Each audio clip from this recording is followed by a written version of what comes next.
Pues vamos a dar inicio entonces a este curso taller estableciendo algunas conceptualizaciones referentes al tema que debemos de manejar el día de hoy. El tema, como bien hemos establecido, es la litigación estratégica en las distintas etapas del proceso penal, y ante eso debemos de establecer algunas conceptualizaciones para abordar el tema. ¿Qué se puede entender como litigación? La litigación no es más que presentar argumentos en base a una prueba que será presentada en un juicio o ante una audiencia judicial con el objetivo principal de persuadir al juez. Entonces, ¿cómo vemos que directamente en esta definición de la litigación vemos varios elementos? Primero, que es o que litigar o la litigación es dar argumentos, pero no son simplemente argumentaciones, sino que son argumentaciones para persuadir. ¿Persuadir a quién? Persuadir al juez. Entonces, ante esa situación es uno de los elementos de la litigación, que no es litigar por litigar, sino que es litigar con una finalidad que es persuadir al juez de que la teoría que estamos enunciando pues sea creíble. Entonces, ante esa situación podemos establecer que la argumentación o la litigación es una técnica de argumentación jurídica, que la argumentación jurídica básicamente es una especialidad. Entonces, esa argumentación jurídica básicamente nos permite que la parte en un proceso judicial pueda exponer sus tesis ante un juez de una manera verbal y en tiempo real.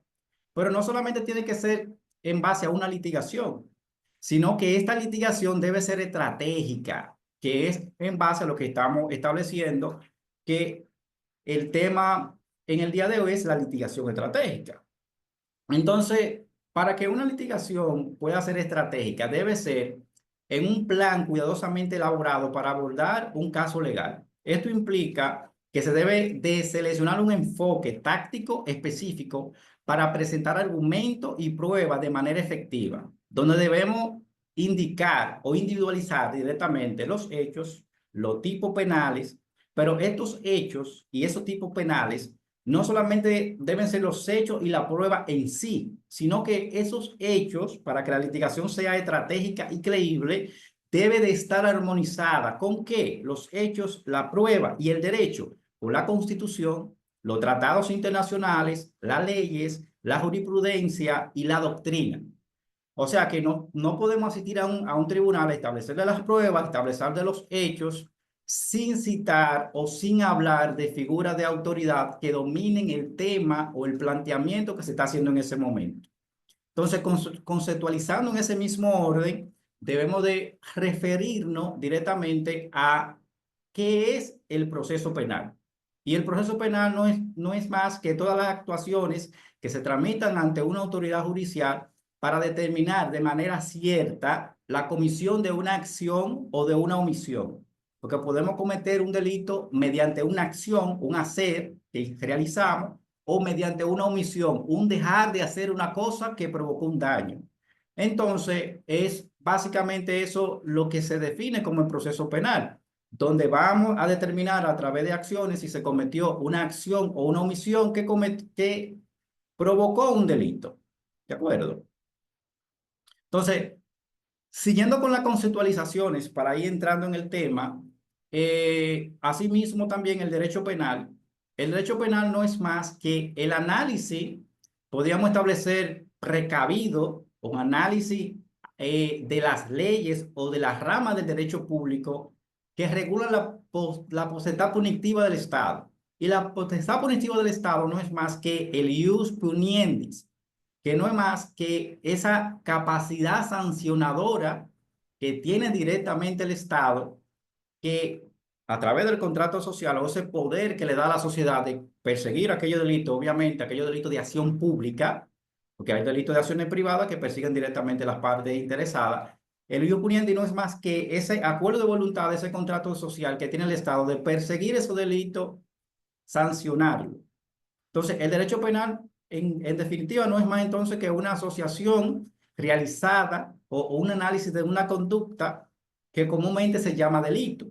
Y mediante la aplicación de pena, mediante la aplicación de medidas de seguridad o medida cautelar, se regula o se intimida a esa persona que comete ese delito. Y muchos autores o tratadistas o expertos en la materia, como Claudio Rossi, Zaffaroni, han definido el delito como un hecho típico, antijurídico, culpable y punible. Entonces, desde un punto de vista de la litigación estratégica, tenemos que saber qué es un delito y cómo podemos desmenuzar, cómo podemos dividir directamente esa definición de delito para saber si ciertamente existe un delito o no. O sea, que desde el punto de vista de la litigación estratégica, si me llega un caso de una sustracción de un 379, lo primero que yo tengo que analizar es delito. Bueno, ya sabemos que es un delito. El delito es un hecho típico, antijurídico, culpable y punible. Entonces, tenemos que saber si esos elementos de ese tipo penal están dados, si ciertamente existió un robo. Porque puede hacer caso de que sí existe una sustracción, pero que esa sustracción fue del esposo. Entonces, ahí no hay un robo.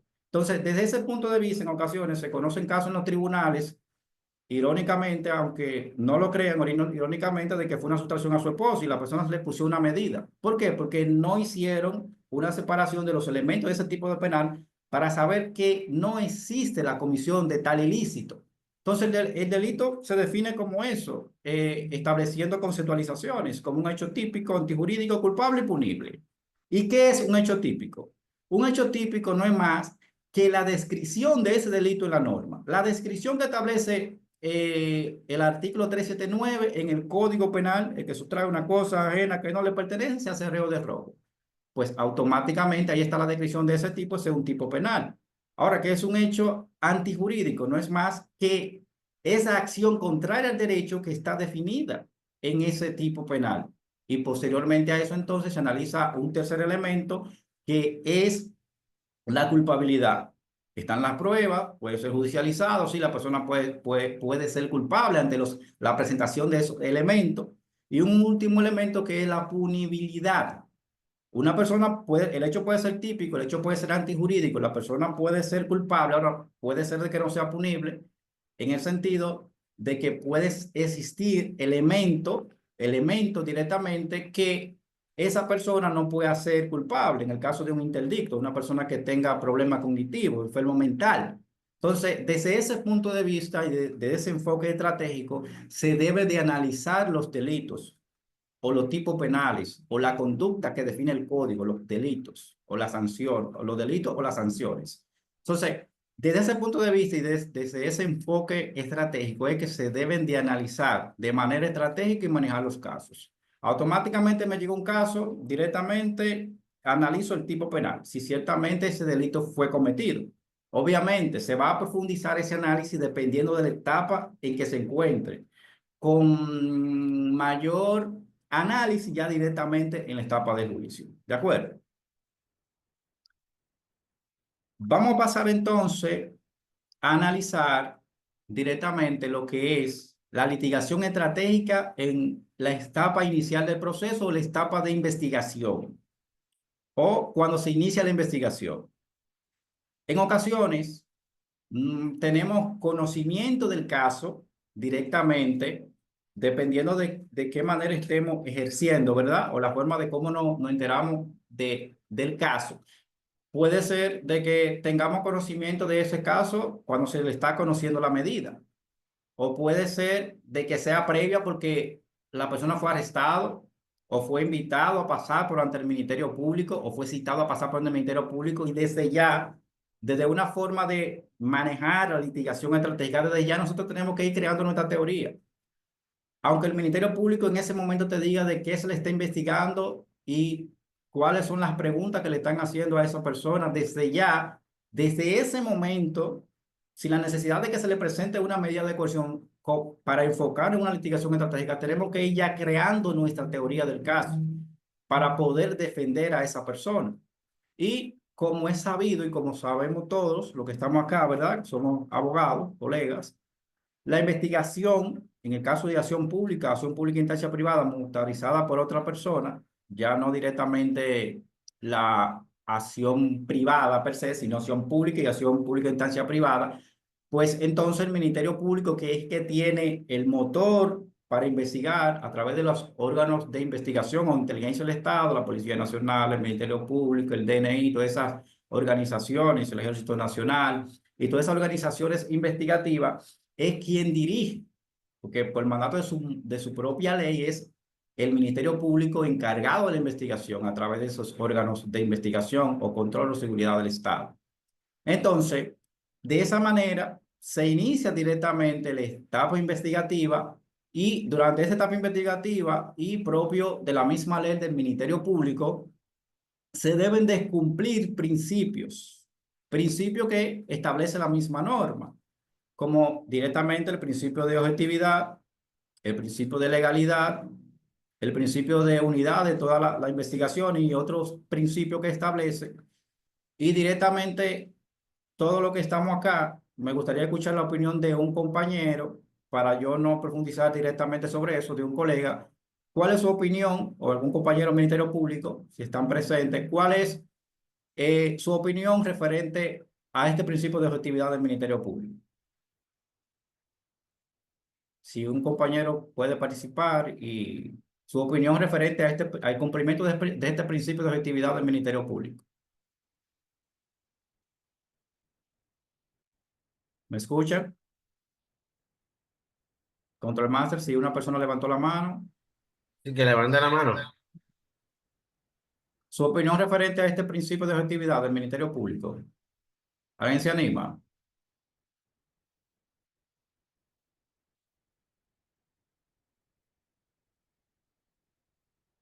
Joanny Montero levantó la mano. Si tiene el micrófono habilitado, puede emitir su opinión. Adelante, Joanny.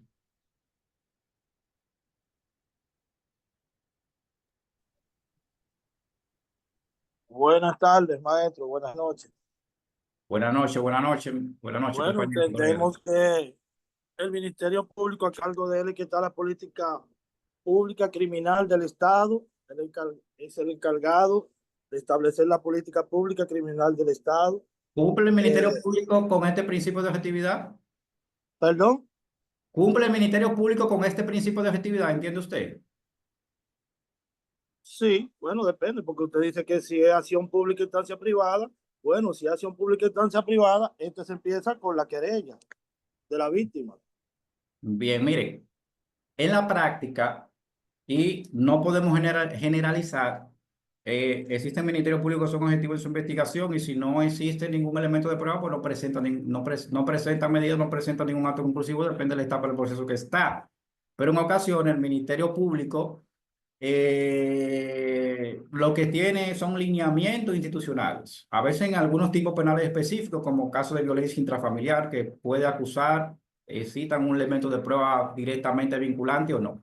Pero lo cierto es que este principio de objetividad que establece de que el Ministerio Público debe presentar de manera objetiva tanto las pruebas a cargo como a de cargo en un proceso penal, no es que se cumple, vamos a establecer de manera completa o casi nunca se cumple, excepto en casos excepcionales donde sí directamente puedan presentar pruebas de descargo. Existen casos, han existido casos donde sí se presentan elementos de prueba de cargo, pero de manera excepcional. Entonces, esa función del Ministerio Público con relación a ese principio tiene cierta debilidad. El licenciado Ángel de Cenas Rodríguez.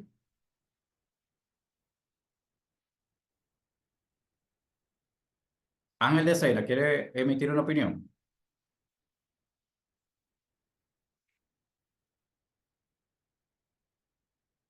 Bueno, entonces, continuamos. Luego de esa etapa de investigación y de la forma de cómo... Buena, Sí, le buena. escucho. Lo que pasa es que tenían bloqueado el micrófono. Buenas tardes, colegas. ¿Quién, Con, quién? Ángel. con relación a la pregunta, mi opinión es la siguiente. Con relación a lo que es la objetividad del Ministerio Público en las actuaciones penales, mi opinión es lo siguiente. Y casualmente en este mismo momento tenemos en el escenario dos casos de carácter penal que ponen en juego la objetividad del Ministerio Público cuando se encuentran frente a una acción de carácter penal en un proceso de investigación. Y escuchando en la opinión del doctor Walter Canaán hace una hora antes de proceder este curso, profundizamos y vemos la debilidad de que tiene nuestro Ministerio Público al momento de poner en acción lo que manda en el artículo 29, 30 y 31 de nuestro Código Procesal Penal, donde el Ministerio Público es el responsable. Es una justicia de equidad. Desde el punto de vista constitucional, 68 y 69 sobre una tutela judicial efectiva. Vemos un Ministerio Público con cierta deficiencia y el sujeto en cuestión va a depender del cuello y del color de la corbata del accionante o de quien se trata el ilícito penal, el delito penal o la atribución o el hecho penal que está en cuestión. Lo que quiero decir con eso es que no siempre el Ministerio Público busca la objetividad desde el punto de vista de lo que emana de la fuente jurídica que le da el poder en el proceso investigativo, sino que esa objetividad va a depender del actor y del sujeto que pone en acción. Un ejemplo de eso. El día primero, amanecer 31 día primero, sucede una situación de carácter penal. Un incendio provocado. Los elementos investigativos, como son el DICRIM, los bomberos, Ministerio Público, formar querella en constitución, actor civil, en persecución del mismo. Hasta el día de hoy, 3 meses después casi, el Ministerio Público no ha dado una posición a ese ilícito con todas las pruebas, video, análisis forense, el elemento probatorio del móvil de que se utilizó como medio para producir ese asunto. O sea, va a depender del sujeto que ponga acción en marcha dito proceso penal. Buenas tardes. Bueno, gracias por la opinión, compañero. Mire, eso desde el punto de vista académico, porque respeto mucho cada función de los sujetos procesales y también del Ministerio Público, que realiza una labor titánica y una labor importante para la sociedad desde el punto de vista de su persecución.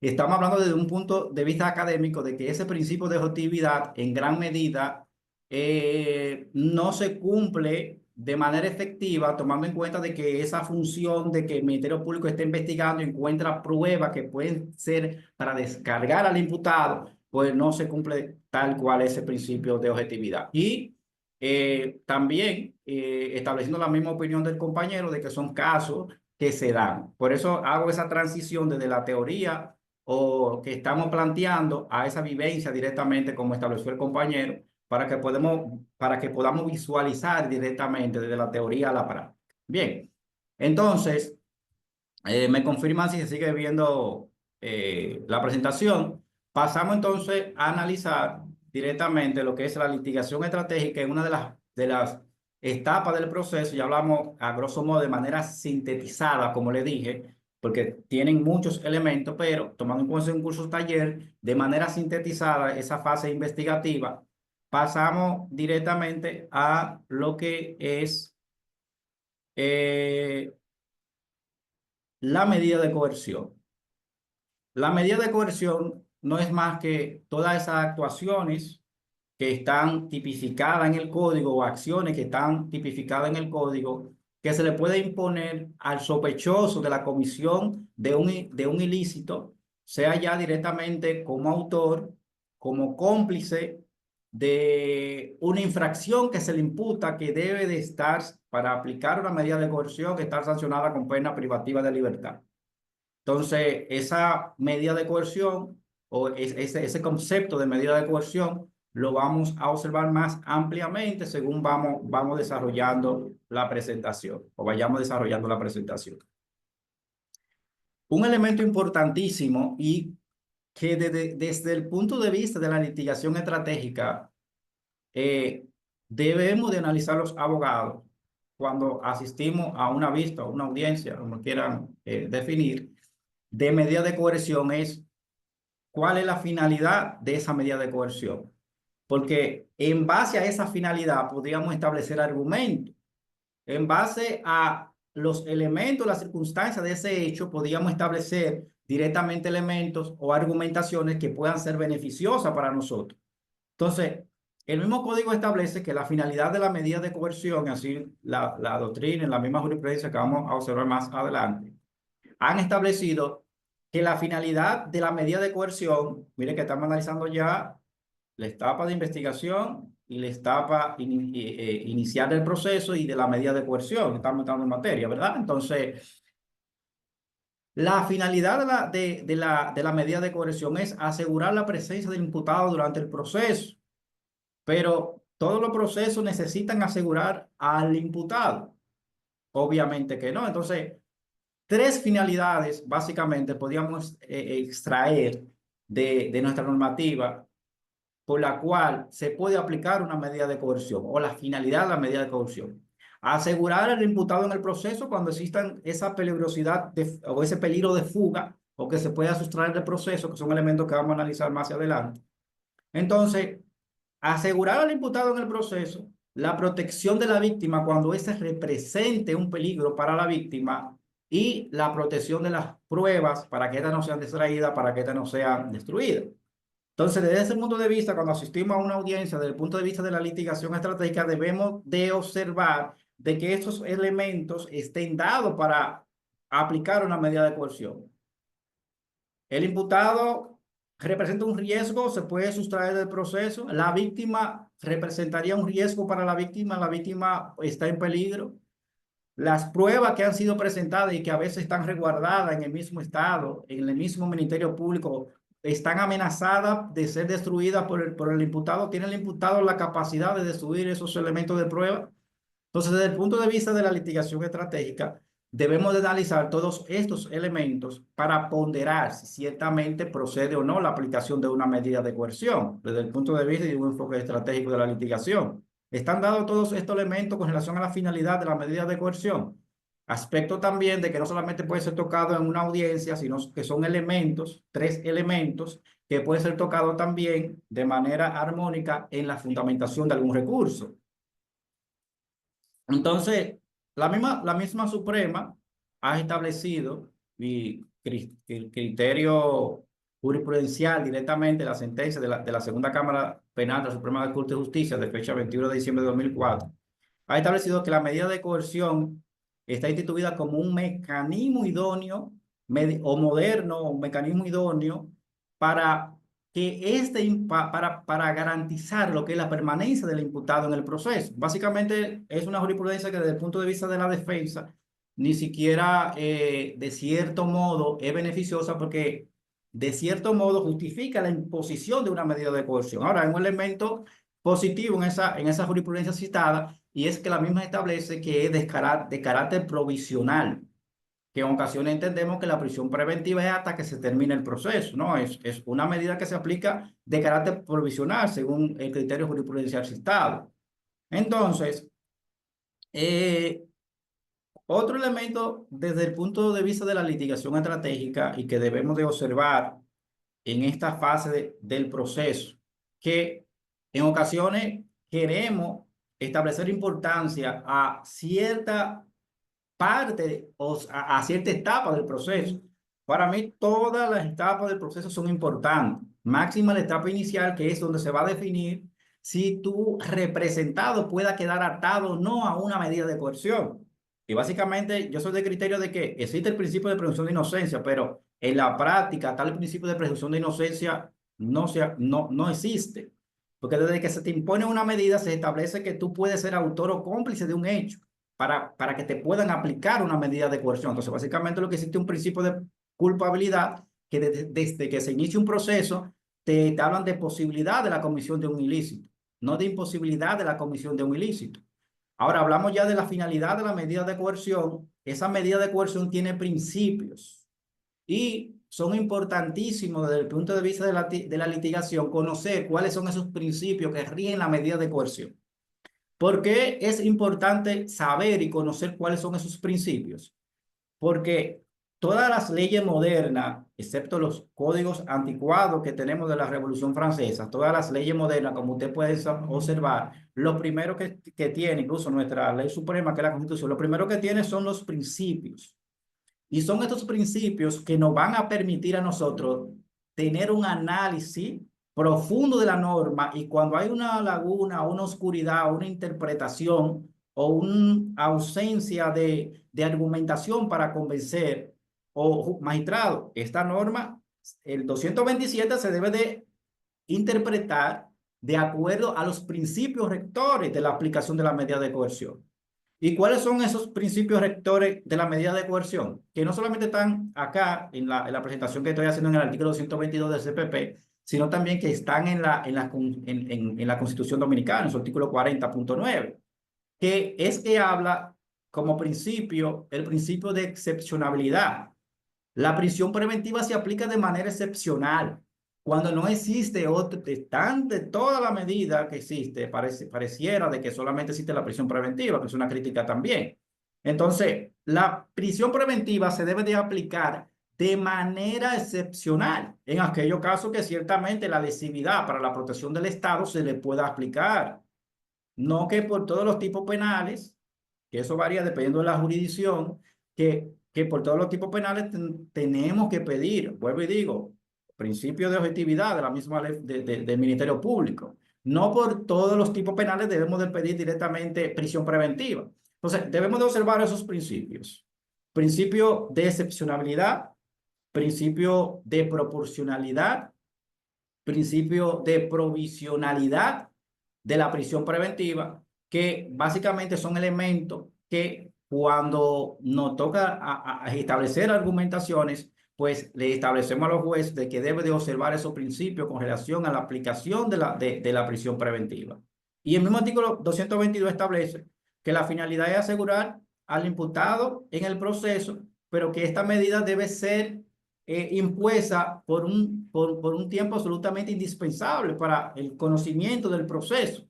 Pero como ya ustedes saben, que vamos a observar más adelante, esta medida de coerción puede ser observada, puede ser revisada, puede ser solicitada su corrección a través de los recursos, a través de la revisión y a través del cese de la medida de coerción.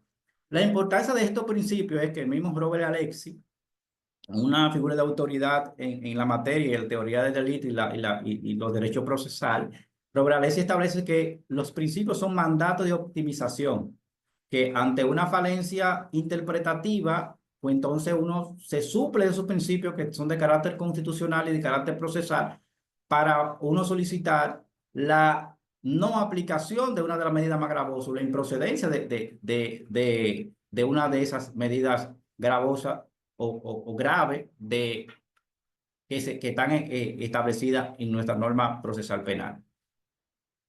Independientemente de esto, y en la práctica entendemos que la única medida de coerción son las que existen en el artículo 126. En el día a día entendemos que la única medida de coerción que existe en el código es la que está en el 226. Presentación periódica, garantía económica, impedimento de salida. Eso es lo que se maneja en el día a día. Pero, por lo menos nosotros, o yo, o mis compañeros, colegas que trabajamos directamente en defensa pública, en ocasiones que la mayoría de ciudadanos, usuarios que trabajamos, no tienen recursos, normalmente no utilizamos la aplicación de otra medida de coerción o medidas cautelares que están establecidas en el código. Porque podríamos establecer de que están las medidas medida de coerción, la clasificación personales, pero reales. Si usted tiene un cliente que en caso de litigación de alto perfil sí se pueden observar la presentación de esos bienes, de esos muebles o inmuebles que tenga la persona, porque A la finalidad, cuando a una persona le imponen una garantía económica, la finalidad en principio es que el otorgamiento de ese dinero, pues entonces va a permitir de que la persona se presente al proceso. Pues igualmente, si usted tiene un bien mueble y usted lo puede presentar como una garantía, pues también usted se presenta. Pero sin embargo, en el día a día no vemos, en base a esa clasificación de medidas personales o medidas reales, pues no se ve mucho. Y si en la práctica he observado abogados presentando los títulos de propiedad que le solicitan vía al Ministerio Público mediante la inscripción de una hipoteca, que hacen todo el proceso y se lo presentan al Ministerio Público, pues que se le pueda poner otra medida, porque se evidencia la existencia de arraigo económico de esa persona y el desprendimiento de esa persona de parte de los bienes que tiene para mantenerse en el proceso. De manera que, desde el punto de vista de la litigación estratégica, no solamente deberíamos enfocarnos, dependiendo de la característica o la capacidad económica de nuestro asistido, de que solamente debamos presentar presupuesto, que es literal lo que se debe de manejar en una medida de coerción, que lo vamos a tocar más adelante. No solamente debemos de manejar en la aplicación de las medidas del artículo 226, sino también de presentar, en el caso de ser posible y viable, pues la presentación de bienes reales, bienes muebles, bienes inmuebles que puedan garantizar la permanencia del imputado o los arraigos económicos y que este no se va a sustraer del proceso. Entonces, debemos de ir cambiando ese panorama y esa forma de litigación que tenemos de que solamente existen las medidas del artículo 226. Y no solamente en ese sentido, sino que también de cierto modo, cuando establecemos cuáles son las medidas de coerción, establecemos de que son las medidas que están en el artículo 226 y no necesariamente las que están en el 226. Cuando nos vamos al apartado, al título sobre la medida de coerción, existen otras medidas que no son consideradas como medida de coerción per se, pero son medidas de coerción porque están en esa sección, esa parte de ese libro del código referente a la medida. De manera general, como habíamos establecido, las medidas de coerción personales podríamos establecer que resaltamos acá, ¿verdad? La citación es una medida de coerción. Y la citación, cuando te cita el Ministerio Público a comparecer, es una medida de coerción. Porque la medida de coerción lo que hace es que limita o vulnera un derecho fundamental específico. Y el Ministerio Público no te está invitando voluntariamente que asista a la Fiscalía. El Ministerio Público te está citando a que debe asistir a la Fiscalía y en una coletilla te pone que en el caso de no asistir, pues entonces te pueden buscar mediante arresto. Entonces te está intimidando, te está limitando un derecho fundamental. O sea que tanto la citación, tanto el arresto, aun sea por 0 horas, aun sea por 24 horas, 48 horas, es una medida de coerción y está directamente establecida en esa parte del código. Que desde el punto de vista de otros elementos que se pueden analizar más adelante en el proceso para el cómputo de la pena y demás, se podría establecer que desde la citación o el arresto, que existe un debate sobre eso. Entonces, de manera general, además de la citación y el arresto, pues ya en el artículo 126, la que todos conocemos, ¿verdad? La prisión preventiva, la garantía económica, el impedimento de salida, la presentación periódica, el arresto domiciliario y la colocación de grilletes electrónicos. Cada una con su característica, su finalidad y que son permanentes en el tiempo. ¿De acuerdo? Prisión preventiva, como ya ustedes saben, garantía de imposible cumplimiento, limita al Ministerio Público que la fase de investigación sea presentada en el plazo, ¿verdad?, de 3 meses. En el caso ya de las otras medidas, pues entonces la limitación del plazo de la investigación, excepto que puedan pedir la ampliación del plazo de la investigación en el Tribunal de la Instrucción, pues entonces ya serían 6 meses. Son elementos a resaltar. Entonces, el fundamento jurídico de la citación lo podemos observar en el artículo 123 y básicamente por su misma definición que establece en el código, podemos establecer de que ciertamente limita derechos fundamentales y que directamente constituye, en base a la misma definición del código, la aplicación de una medida por ser limitadora de derecho. Igualmente que el arresto que hemos definido previamente. Yulisa Candelario, si tiene una opinión, obviamente, de la forma más sintetizada posible para ir avanzando, puede hablar. Yulisa Candelario. ¿Sí me escucha? Buenas noches, profesor. Yalice Buena, Candelario, ¿cómo está? Ministerio Público. a la orden. Qué bueno que está por acá. Bastante. Tengo rato queriendo poder hablar y no puedo. Ah, no, usted tiene su derecho, exprésese, qué bueno. Me voy a expresar. Me dice que lo haga de forma sintetizada, pero realmente con todo lo que he escuchado no puedo. Mire, empezando, el Ministerio Público, su primera función es servirle a la sociedad. Y recuerde que el Ministerio Público, tanto como la defensa, privada o pública, tiene un rol que es defender a la víctima, que no tiene defensa en este caso, porque solo se analiza la parte imputada y solo se defienden los derechos fundamentales del imputado, pero se ha dejado olvidado en el proceso penal una parte muy importante que es la víctima, que es la que mayormente promueve la acción, ya sea por ella o por nosotros. La cuestión de los lineamientos, toda institución tiene lineamientos. Ustedes como defensores públicos, los jueces y nosotros. Ahora, la objetividad la tiene cada fiscal. Ciertamente hay procesos que sí llevan un lineamiento por, como usted dijo, su carácter, su tipo penal y los sujetos envueltos. No es verdad que en un homicidio yo le voy a solicitar una garantía económica a un imputado, por más presupuesto que tenga, porque yo tengo una víctima pidiendo justicia y tengo una persona que está fallecida. ¿Usted cree que en ese caso yo podría solicitar una garantía económica? Porque si lo hago, como ha pasado en otros casos, sucede cualquier situación, dicen que el fiscal se vendió, que el fiscal era un corrupto. Entonces, ¿qué pasa? El Ministerio Público, y perdón la expresión, viene siendo el palo de borracho mía del sistema. Todas las debilidades del sistema se la atañen al Ministerio Público. La investigación es dirigida por nosotros, pero también nosotros tenemos apoyos. Nosotros no somos peritos. Y aquí no es un secreto para nadie que aquí no hay personal, aquí no hay equipo y aquí en todas las instituciones hay una carencia increíble. Si usted manda un equipo al INACI o al DICAT, que el DICAT se cargó de trabajo porque el INACI no estaba trabajando ni tenía y sería mucho más efectivo los procesos del DICAT, se sobrecargó. Pero entonces, ¿qué pasa? Cuando hay un caso de relevancia nacional o internacional, todos los casos se echan al lado porque ahí sí hay que trabajarlo primero. Entonces, ¿cómo nosotros como fiscales podemos manejar esa situación? Pero entonces nos intiman. Tenemos un plazo, ciertamente, pero también tenemos que hacer un trabajo de calidad, tenemos que presentar pruebas y muchas veces si nosotros no presentamos esa prueba, como dice usted, a cargo y a descargo, muchas veces esas pruebas que se obtienen en los teléfonos o en los vamos a decir, en los escritos que se mande a hacer una prueba para determinar un ejemplo en querella, que tuve la oportunidad el otro día, un caso así, que estaban reclamando una venta farsa. Se pudo determinar y ciertamente no correspondía por la vía penal, sino por la vía civil. Ahí el Ministerio Público fue objetivo. Lo que pasa es que si ahora se ha analizado, no, porque si no me conviene, la culpa la tiene el Ministerio Público.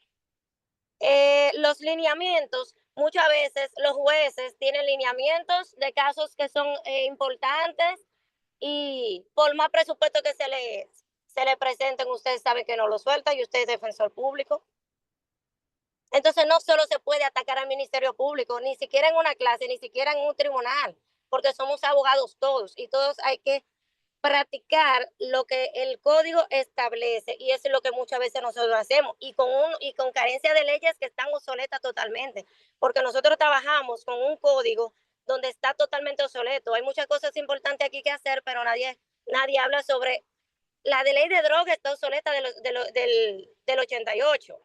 La ley de armas no tiene reglamento y también está deficiente.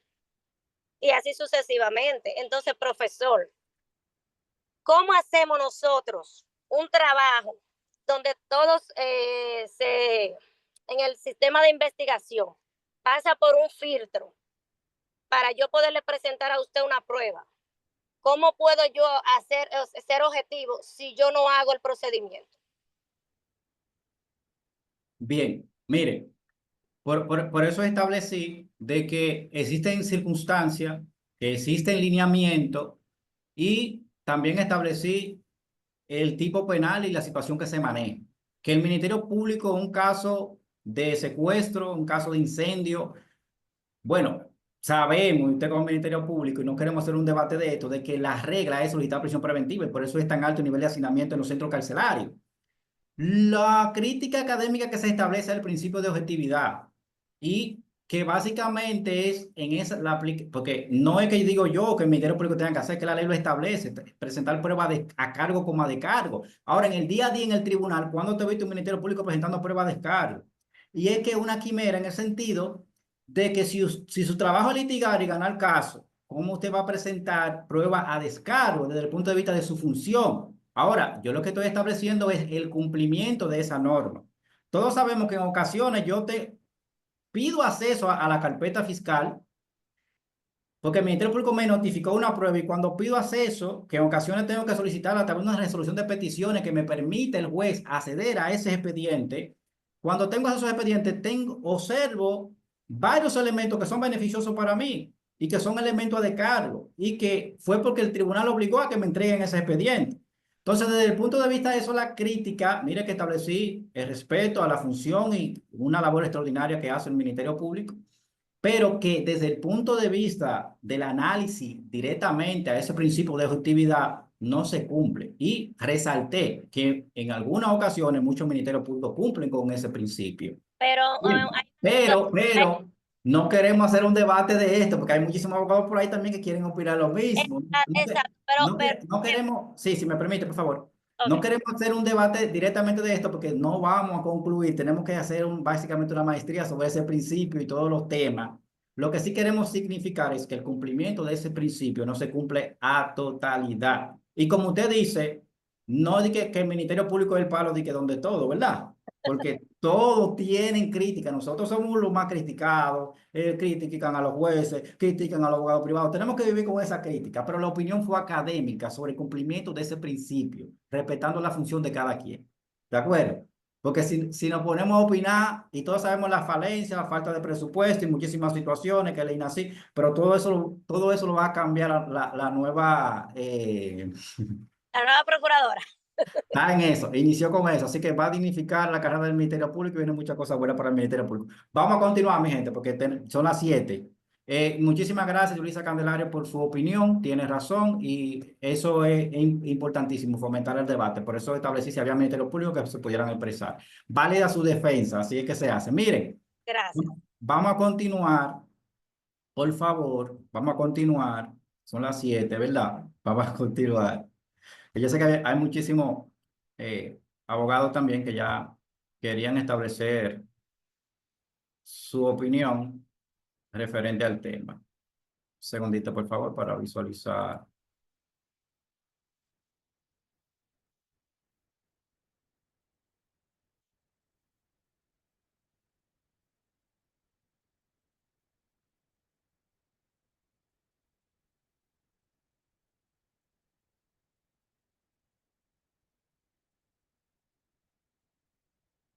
Entonces, continuando, ¿verdad? Estábamos estableciendo el arresto, las limitaciones. Desde el punto de vista de la litigación, desde el punto de vista, ¿me escuchan, verdad? ¿Me pueden confirmar? Sí.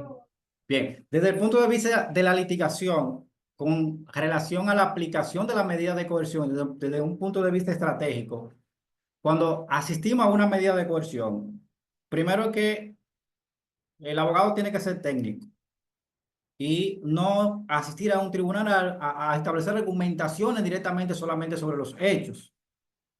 Porque los hechos ya lo enuncia el Ministerio Público. El abogado tiene que ser técnico en la fase del proceso que está y establecer cuáles son esos articulados que se deben de manejar en esa fase del proceso.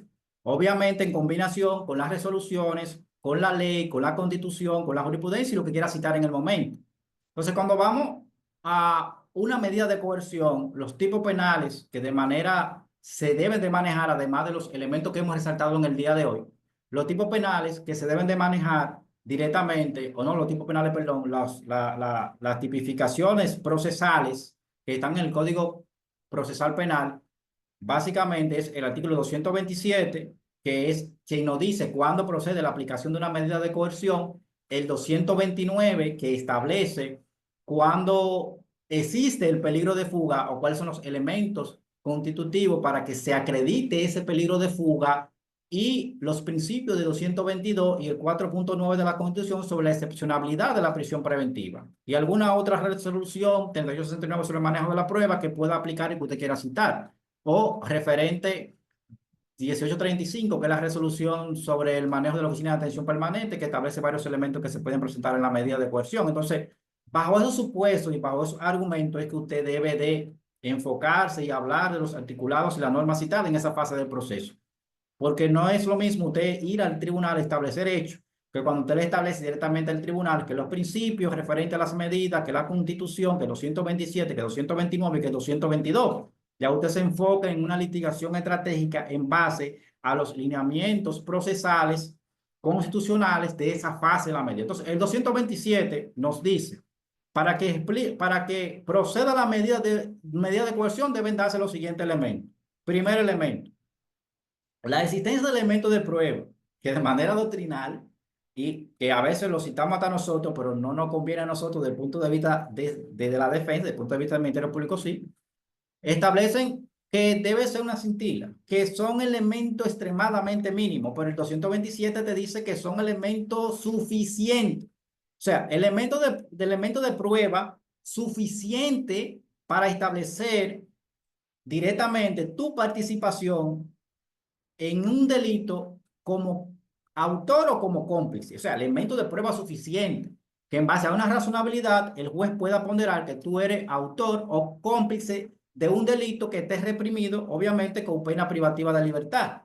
Entonces, debemos de analizar de que cuando asistamos al conocimiento de una medida estén esos elementos, pero que esté también otro elemento que es con la existencia de peligro de fuga por una presunción razonable o por una circunstancia particular del caso, que es uno de los elementos que estableció la magistrada del Ministerio Público. Bueno, pero es que depende del caso o de la circunstancia de cómo se cometió ese caso, o si ese caso trata de un homicidio donde le dio varias estocadas a una persona, o si se trata de una violencia intrafamiliar, o si se trata de un secuestro. Son elementos que obviamente no podemos ser mezquino y establecer, no, que con un incendio, que un caso grave, el Ministerio Público va a solicitar presentación periódica, o que el juez va a ver, posiblemente no. Hay que ver, obviamente, la circunstancia del caso, porque puede ser un homicidio, pero si están todos los elementos y se pueden aportar todas las pruebas para establecer que fue un homicidio involuntario, donde no se trata de una pena, ni se trata de un asesinato de 30 años, sino, bueno, hay una persona que murió. Ahora, la circunstancia de cómo murió, fue una legítima defensa. O sea, esa circunstancia de ese hecho, desde el punto de vista de la litigación estratégica, debemos de observarlo, porque es que a veces no es el hecho, o el populismo, o la presión, o el periódico, sino es la circunstancia del hecho. Eso es importantísimo a la hora de establecer una litigación estratégica en base a esas circunstancias y esos elementos que establece el código en el 227 numeral 2. Y obviamente un último elemento, que esa infracción esté reprimida con pena privativa de libertad. Mire que menciona 3 elementos. En ocasiones se conoce una medida de coerción donde solamente existe un elemento, existen pruebas. Ahora, existe peligro de fuga.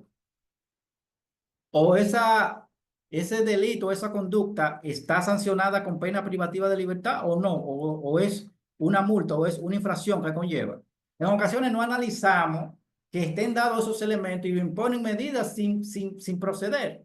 Y el mismo código establece de que no solamente la existencia de pruebas para imponer medidas o el peligro de fuga, sino que tienen que estar dadas todas las condiciones que establece el 127. Entonces, estamos en una medida de coerción, tenemos que analizar de que todos esos elementos están dados y que obviamente desde el punto de vista de la lesividad o el daño que se haya provocado a la víctima, directamente se pueda aplicar esa medida de coerción.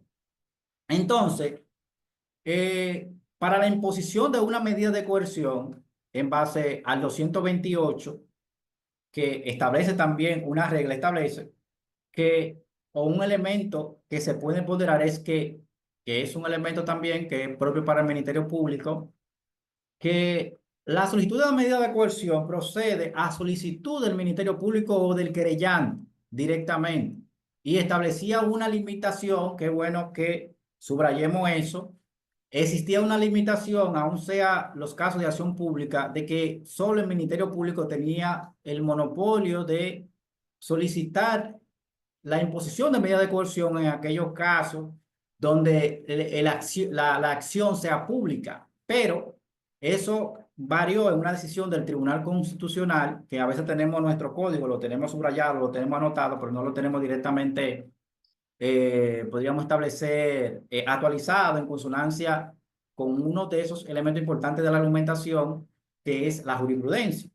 Entonces, en la sentencia 362/19, que se cita en el material, en un caso de un político muy famoso donde se estaban querellando a una persona y el Ministerio Público no iba a continuar con el proceso y había una fundación, pues entonces se había establecido o el tribunal reinterpretó de que no solamente en los casos de acción pública el Ministerio Público lo pueda solicitar, sino también que el querellante pueda solicitar y aún el Ministerio Público no quiera acusar, no estoy haciendo crítica del Ministerio Público, bien, estoy aportando esta jurisprudencia del Tribunal Constitucional.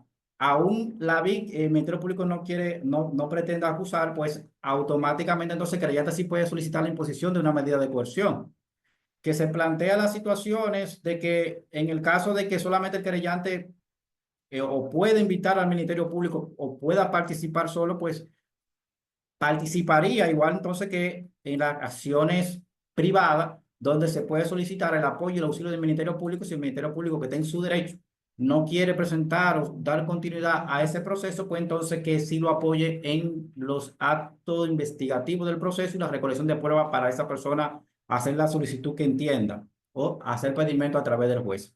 Esa es la sentencia 362/19 del Tribunal Constitucional, que amplía esa facultad del querellante en el caso de la acción pública de solicitar la aplicación de medidas de coerción. Interesantísima sentencia que pueden ponderar.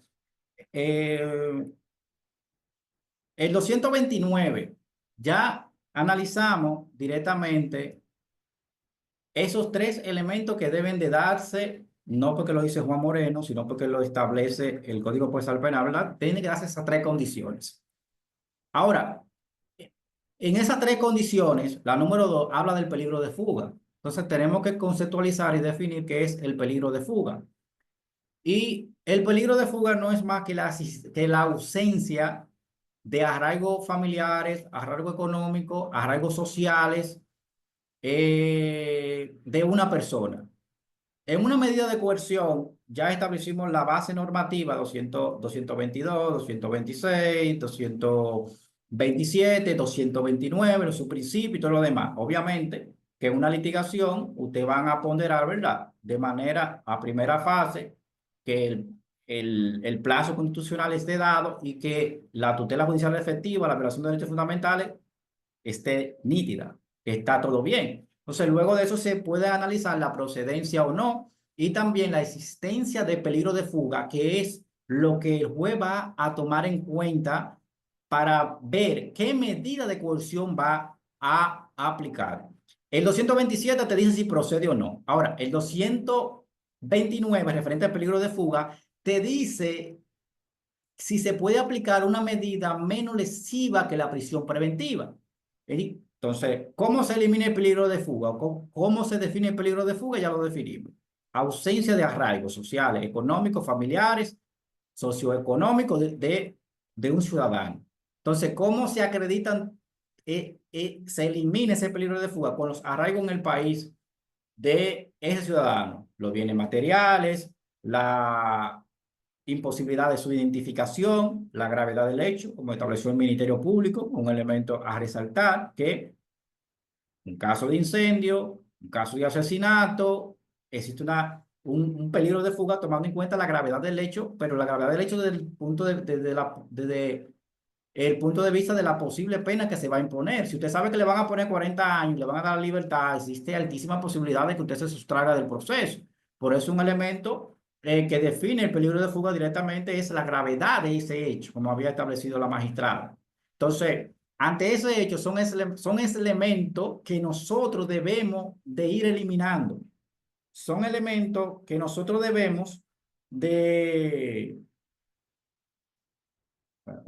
Son elementos que nosotros debemos de establecer al tribunal, bueno, pero tiene arraigo en el país, tiene una identificación precisa, el hecho no es grave, el daño fue reparado. Si analizamos todos estos elementos y lo eliminamos como peligro de fuga, pues automáticamente, si está la de 227, por lo menos no te van a poner una de las medidas más gravosas que es la prisión preventiva. Y desde ya, si te ponen presentación periódica, vamos de cierta manera analizando y articulando el caso de cierta manera.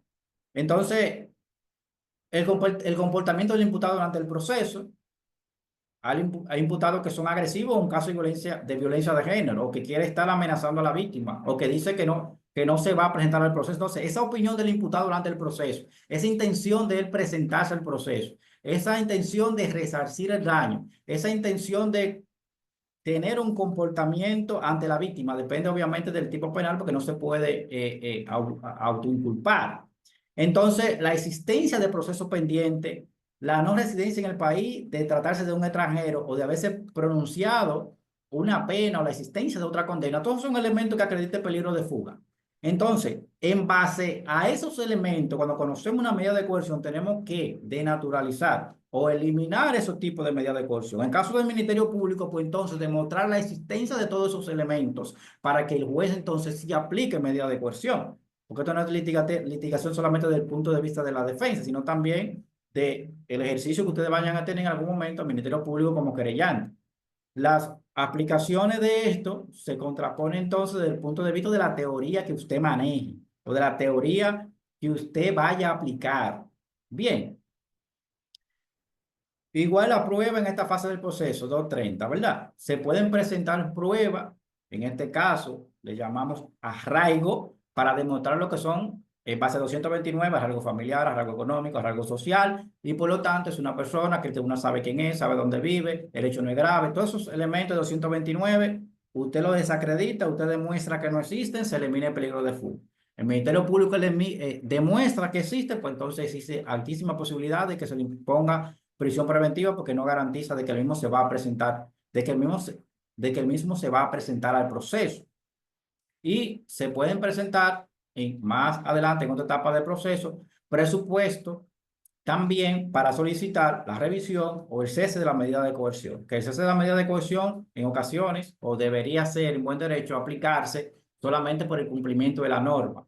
En caso de casos ordinarios, la prisión preventiva, 12 meses. Caso complejo, en base a 369, 379, caso complejo, 18 meses. Debería ser así el cese de la medida de coerción. En cuanto al contenido de la resolución, ya solamente por mencionarlo, pero ya son aspectos que están en el código y que ustedes todos dominan. La resolución debe de establecer los datos del imputado, su identificación y todo lo demás. Pero desde el punto de vista solamente aspectos recursivos, desde el punto de vista estratégico, entiendo que esto no debemos de analizarlo de manera profunda.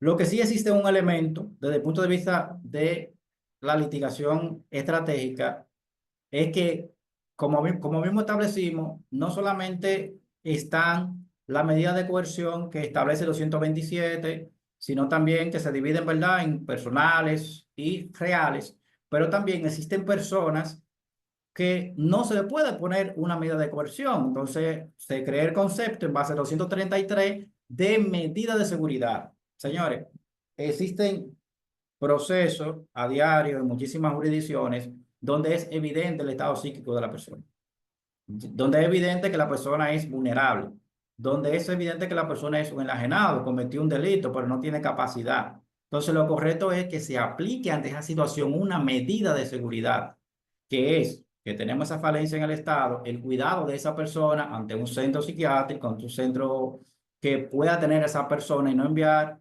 a una persona que tiene problemas cognitivos, que tiene problemas mentales, entre paréntesis coloquial, un loco, enviarlo directamente a La Victoria, donde no existe ningún tratamiento humano y digno para que pueda tener un problema con problemas cognitivos. Pues señores, en La Victoria hay un espacio que se llama el hospital que está lleno de personas con problemas mentales que son judicializados. Entonces, el Ministerio Público dirá, y tienes razón, bueno, pero el Estado tiene los mecanismos, una institución donde se pueda llevar a esa persona, no lo tenemos.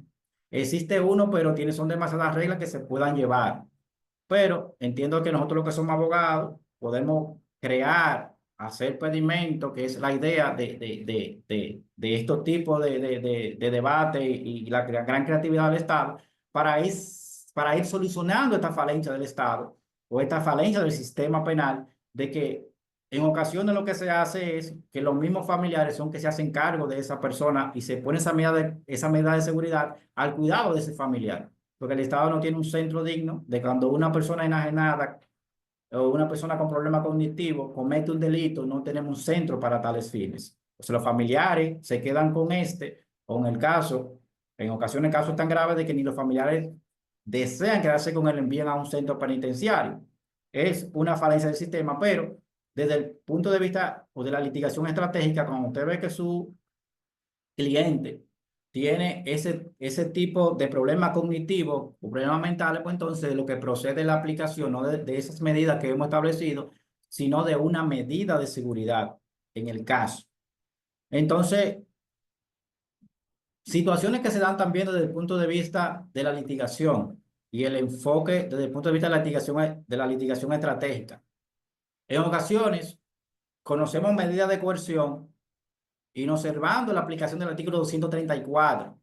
Y es que el artículo 234 establece, me excusan que vaya un poquito rápido, pero para manejar el contenido. El artículo 234 establece que no se puede ordenar la prisión preventiva a una persona mayor de 70 años, pero tampoco se puede ordenar la prisión preventiva en una dama, en una mujer que esté en periodo de lactancia. En ocasiones se puede visualizar y se puede hasta escuchar, y tu niño está allí, ¿qué tiempo tiene tu niño? 2 meses. Y en ocasiones, o el abogado en el día a día, o por no manejar los conceptos, o porque está conociendo la audiencia un poco rápido, o porque desconoce de que ciertamente la persona está en ese periodo de lactancia, o que esa persona tiene esa cantidad de edad, pues le aplican prisión preventiva. Entonces, desde el punto de vista estratégico, la imposibilidad de aplicar prisión preventiva a una persona que esté lactando, a una persona con ese tipo de edad. Obviamente, tenemos que decir las cosas como son, ¿verdad? Es cuando dicha pena sea una pena mayor a 5 años. O sea que volvemos al principio de cómo debemos analizar los casos. Debemos de analizar de qué delito se le imputa, si el delito es grave o no, cuál es la pena que conlleva por la aplicación de ese delito, para saber entonces si no se le puede aplicar de esa prisión preventiva por aplicación del artículo 234. ¿Me confirma si me escuchan? ¿Me escuchan? Sí, se escucha bien. Bien, excelente. Entonces, ese articulado del 234 es de vital importancia, porque le digo que en ocasiones tú ves que la persona tiene 80 años de edad y tú ves que se trató de un delito donde la posible pena a imponer no llega ni siquiera a 5 años, pero que un manejo estratégico del querellante y la situación y la magnificación de los hechos y lo demás, pues le ponen prisión preventiva. Entonces, el juez es una persona imparcial. El juez directamente, excepto que se trate de derechos fundamentales, no va a hacer estas observaciones del lugar, aunque muchos sí lo hacen, o pueden declarar, en el caso de que aplicar, el estado de indefensión de esa persona. Pero desde ese punto de vista y de cómo hemos establecido que se deben analizar los casos, analizar ese delito, cuál sería la pena a imponer y todos esos elementos para la aplicación o la acreditación del peligro de fuga, o de que ciertamente estas circunstancias se den, de que la persona esté lactando y de que no se le puede aplicar prisión preventiva. En ocasiones ciertamente es de que no, como en ocasiones se pueden conocer un proceso rápido y la persona no le dice al abogado directamente de que sí tiene un niño, no le dice, o sí tengo un niño, pero presume de que 7 o 5 años, pues se dan esos tipos de elementos, pero debemos de trabajar para que podamos identificar en esa parte del proceso ese tipo de observaciones que establece el código. Un elemento referente a la garantía económica en base a los 135. A la hora del juez aplicar una medida de coerción, debe de tomar en cuenta de que esta garantía no sea de imposible cumplimiento y lo establece los 135. Entonces, si usted sabe que usted tiene presupuesto, que el caso aplica para una medida de coerción o que el Ministerio Público de hecho le está pidiendo medida de coerción, como medida de coerción la aplicación de una garantía económica, pues usted debe de solicitarle al juez cumplimiento de ese principio de legalidad y que le establezca de que el juez está obligado a que a la hora de aplicar una medida de garantía económica, esta no sea de posible cumplimiento. Es una obligación del juzgador. Y en ocasiones, por las mismas características del imputado, en ocasiones, ponerle 1.000.000 de pesos en efectivo a una persona, pues podría ser de que es prisión preventiva que le está imponiendo. Al final, eso se resuelve en la corte.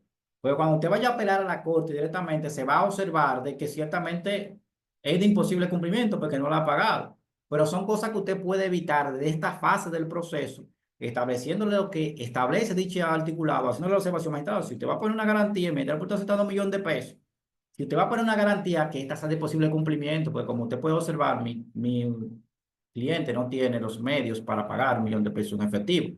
Entonces, que de imponer una medida esta sea de posible cumplimiento. Para ir subsanando y resolviendo esos elementos desde esa fase del proceso en base a lo que establece la misma norma. Ya hablamos de las medidas de coerción reales, que tienen que ver con los embargos, que pueden ser embargos inmobiliarios o registros de hipoteca, la presentación de bienes y todo eso demás. El fundamento jurídico está en el artículo 234 y básicamente lo desarrollamos. Sobre la medida de coerción, luego de aplicar una medida de coerción, proceden los recursos. Apelar la medida, revisar la medida, que puede ser la solicitud de parte o de oficio, o el cese de la medida de coerción en casos ordinarios 12 meses. O en caso complejo, 369, 370, entonces puede ser que se hace la prisión preventiva, o la prisión preventiva puede durar hasta 18 meses. Igual hay una interpretación o un debate de si igualmente podría ser en caso complejo, 12 meses, pero básicamente de manera literal, haciendo una interpretación y mala parte que no podría ser, serían 18 meses. O en el caso, se puede extender en el caso también de que se apelen los recursos. Miren, otra podríamos establecer de cultura que tenemos referente a esta otra etapa del proceso, que es la litigación estratégica en la etapa intermedia de audiencia preliminar. A diario escuchamos, así como de la cintila, que esté bien que el código no habla de eso, escuchamos que la etapa verdaderamente importante es la de juicio. Pero ya vimos que desde la medida de coerción, si su cliente se da libertad, ya usted puede tener otro tipo de negociaciones con el Ministerio Público, porque la persona está en libertad. En el caso, si una persona está en libertad, no ha afectado a la víctima, la lesividad podría ser poca, puedo aplicar un penal abreviado, una suspensión condicional de procedimiento. Puedo ya iniciar esa negociación con el Ministerio Público. Pues igualmente tenemos que la audiencia preliminar es directamente una etapa del proceso donde solamente se va a debatir de prueba. Es el juez de la garantía, pero no es el juez de garantía solamente para nosotros va de legalidad o ilicitud de prueba. Es la etapa del proceso donde nosotros vamos a hablar de las pruebas, pero vamos a hablar también de los tipos penales, definición de delito que dimos al principio, los tipos penales, de que con qué tipo penal, en el caso de que se necesita auto de apertura a juicios, va a ser enviado y la posible variación de la medida de coerción en el caso que lo envíe. O sea que en una audiencia preliminar, desde el punto de vista estratégico, no solamente vamos a hablar de prueba y exclusión de prueba, vamos a hablar de legalidad, vamos a hablar de la pertinencia de esa prueba, de la utilidad de esa prueba, de la sobreabundancia de esa prueba, de la referencia directa de esa prueba con el hecho. Legalidad de la prueba, 69.8 de la Constitución, 26, 166, 168. Exclusión probatoria, 171. O sea, vamos a hablar de todos esos elementos referentes a la legalidad, artículos citados, la pertinencia de esos elementos de prueba la utilidad de esos elementos de prueba en un juicio para ir saneando el proceso y quitando todas esas pruebas que lo que van a hacer cargar el tribunal y que no van a ser de utilidad en el proceso. Y obviamente la sobreabundancia. Participaron 8 agentes penitenciarios, 8 agentes policiales, por poner un ejemplo, que van a probar que arrestaron al imputado. Eso es sobreabundante. Por aplicación del artículo 171 debemos de ir, ¿verdad? Solicitando, depurando en esa fase del proceso, todos esos elementos de prueba que resulten ser innecesarios para que se conozca el proceso, o la referencia directa de los hechos. Existe un elemento que en este caso positivo para el Ministerio Público y querellante, de que los jueces en ocasiones dicen, bueno, es que yo no puedo saber si son sobreabundantes o no en esta etapa del proceso. ¿Por qué? Porque aquí la prueba no se reproduce. Entonces, más adelante son 4 agentes policiales, puede ser que 2 se cancelen, que uno esté enfermo, que uno se vaya de viaje. Entonces, ¿cómo la sobreabundancia en ese punto? Pero desde el punto de vista de la defensa serían sobreabundantes, ya que van a demostrar lo mismo que arrestaron al imputado, solamente por poner un ejemplo. En contraposición al argumento anterior, de que la sobreabundancia ciertamente se va a dar cuando esté en esa etapa de juicio. En el caso de un argumento para la parte querellante, autor civil, un ministerio público. Pero lo cierto es lo que quiero significar es que, contrario a la opinión de muchos de que en esta fase solamente se va a debatir de prueba, no es cierto. Se va a debatir de prueba, pero se va a establecer los tipos penales, con lo cual se va a remitir ese expediente a la fase de juicio. Entonces, no es lo mismo que el Ministerio Público ponga 379, 384, 381, 382, 385, que establecen muchísimos agravantes: ruptura, utilización de armas, lesiones, daño físico. A que usted, en una medida de coerción, espérese, magistrada, aquí hay un 379 que es una sustracción, pero esa sustracción no es agravada. No existe una ruptura. Entonces, desde ese punto de vista, podemos ir hablando al tribunal de que esos tipos penales, o sea, que esos elementos del delito no están y que todas esas agravantes de los robos deben ser eliminadas. Y por vía de consecuencia, ir quitándole la lesividad o el daño a ese delito, y al final solicitar, en el caso de que se envíe a juicio, pues entonces se le varíe la medida tomando en cuenta de que el hecho no es tan grave. Como ya sabemos, otra modificación el Tribunal Constitucional, sí, no, fue una modificación que se le hizo directamente vía Congreso a que el robo anteriormente, sin violencia y sin arma, era de acción pública en instancia privada, por lo que se caía mucho proceso de sustracción. Ya eso no es lo mismo.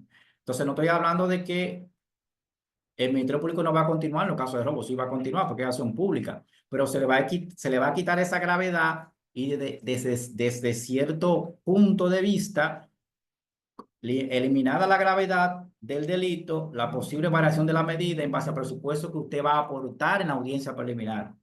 Mire cómo estamos hablando de prueba en la audiencia preliminar, de exclusión de prueba, de análisis de esa conducta, de ese tipo de penal, para ir desglosando, eliminándole la gravedad del delito y al final solicitar variación de medida tomando en cuenta la poca lesividad del delito y la posible pena a imponer, que pueda hacer caso de que cuando se esté conociendo la audiencia preliminar, esa persona tenga el cuarto de la pena ya cumplido y cuando se vaya a conocer el juicio, posiblemente la mitad de la pena. Entonces, desde esa óptica y desde ese punto de vista de la litigación estratégica, son todos esos elementos de que deben ser tratados, de que deben ser enunciados y deben de ser trabajados en esa etapa de la audiencia preliminar. En la audiencia preliminar no solamente vamos a hablar de pruebas y cuáles pruebas van y si se va a dictar otro no al lugar. Son muchísimos otros elementos más referentes a la exclusión de la prueba, a la eliminación. En ocasiones se elimina directamente el tipo penal, depende de la acción. ¿De acuerdo? Entonces, desde el punto de vista de la litigación estratégica, son todos esos elementos de que deben de ser ponderados. Situaciones formales. Cuando presentamos una acusación 293, referente a qué pedimento puede hacer el Ministerio Público: solicitar apertura a juicio, solicitar un penal abreviado cuando aplica, que se está promoviendo mucho en la actual gestión y en la gestión anterior, y la solicitud de suspensión condicional de procedimiento. Acercarse al Ministerio Público en casos, solicitarle acuerdo al Ministerio Público. Eso es ganancia, eso es causa, y debemos de quitarnos el chip de que nosotros solo somos abogados litigantes y que todos los casos se litiguen. No todos los casos se litigan. Si usted ve que su caso existe alta posibilidad de condena, pues haga un acuerdo en esa fase del proceso, acuerdo pleno o un acuerdo parcial en el caso de la etapa de juicio de que aplique. Y también un elemento idóneo y que yo motiva a que le soliciten al Ministerio Público la suspensión condicional de procedimiento. ¿Por qué? Porque la suspensión condicional de procedimiento permite de que esa persona se pueda reinsertar, que es la finalidad de la pena, 40.16 de la Constitución, se pueda reinsertar a la sociedad sin la existencia, cuando cumpla todas esas reglas, de un registro penal o de una ficha penal, aunque posteriormente se pueda levantar. Entonces, el caso aplica en base a las condiciones del 172, pues solicita al Ministerio Público su acuerdo. La acusación del Ministerio Público debe de tener condiciones formales, que según la doctrina, el incumplimiento, y no solo la doctrina, sino también el código, el incumplimiento de esta formalidad, observación, el Ministerio Público normalmente siempre presenta la acusación con toda esta formalidad, pero en el caso de que incluso hay departamentos que, por lo menos en el Distrito Nacional, quien es la Procuradora General de la República en la actualidad, implementó la implementación de control de calidad, de que toda la medida y todos los actos y todo lo demás tenían que cumplir todos los requisitos de la norma hasta el vencimiento del plazo para que no se incidentaran los procesos.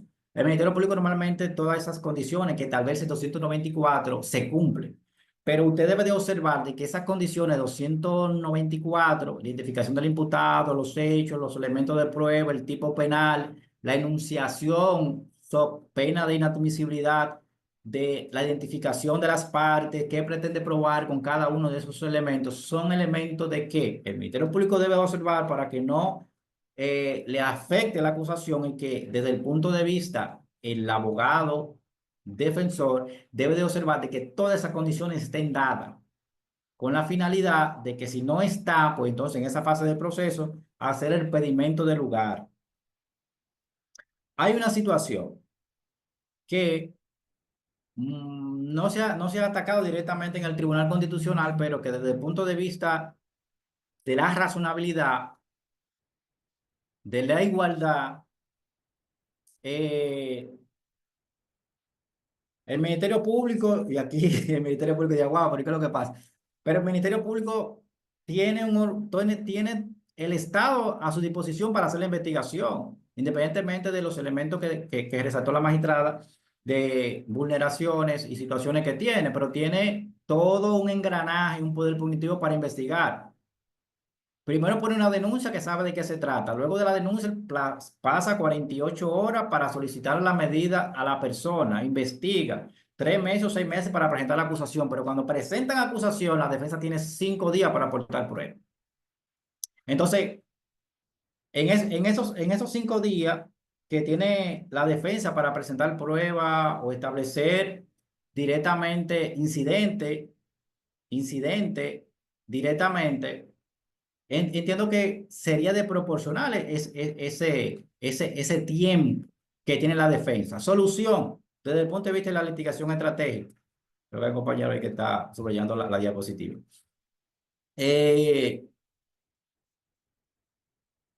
¿Cómo nosotros, de cierta manera y desde el punto de vista de la litigación estratégica, podemos recuperar un poco de ese plazo?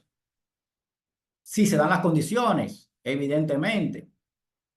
Tienes, obviamente, también ya sabemos que tenemos esa debilidad, pues entonces desde la medida de coerción ya usted tiene que, también el abogado tiene que hacer investigaciones.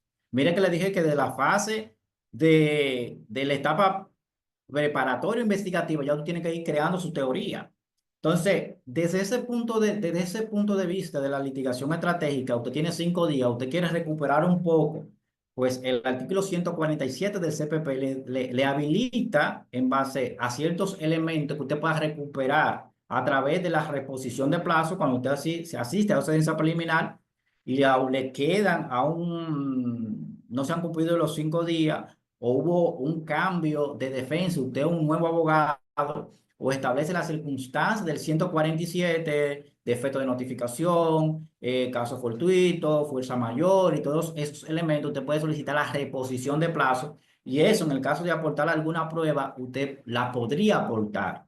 Porque más adelante, tal vez en el juicio, a través de una prueba nueva, usted podría aportarla, pero sería más beneficioso que la aporte desde esa etapa idónea del proceso. Porque tal vez puede ser que con esa prueba no pase el filtro de la etapa intermedia y no tenga que ser que usted la solicite en el juicio a través de una prueba nueva, que es también un mecanismo idóneo, pero que en ocasiones también es un poco complejo, porque es prueba nueva y tal vez usted ya tenía esa prueba y muchísimos otros elementos más.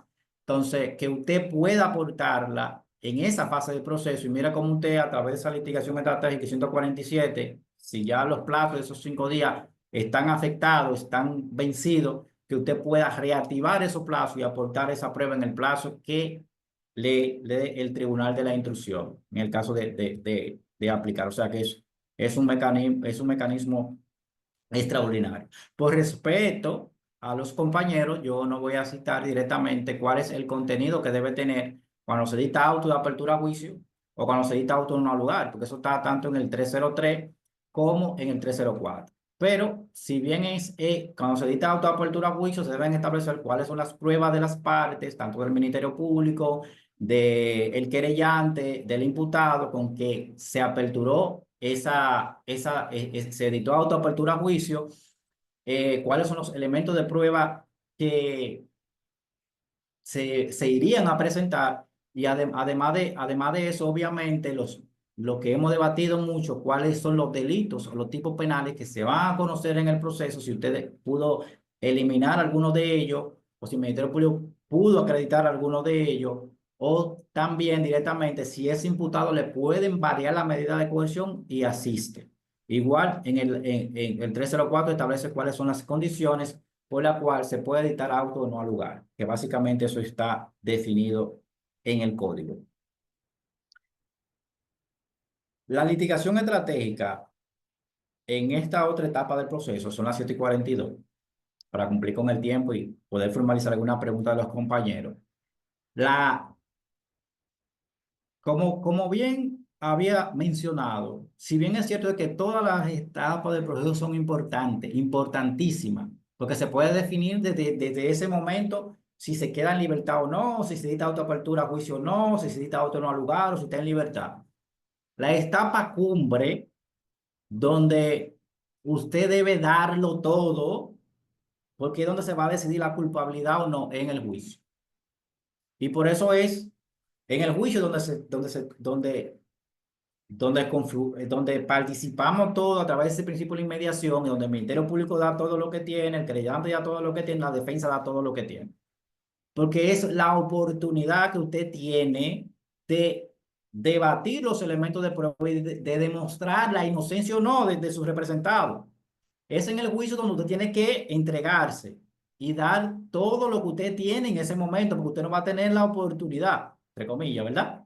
Usted no va a tener la oportunidad de conocer otro juicio, entre comillas, ¿verdad? Porque obviamente a través de los recursos puede ser que usted haga un recurso bueno por violación de derechos fundamentales y la Corte envíe para que se conozca otro juicio. Pero miremos de esa posibilidad de que usted pueda apelar y ordenar que la Corte pueda ordenar de que se conozca un nuevo juicio. Usted tiene ese juicio.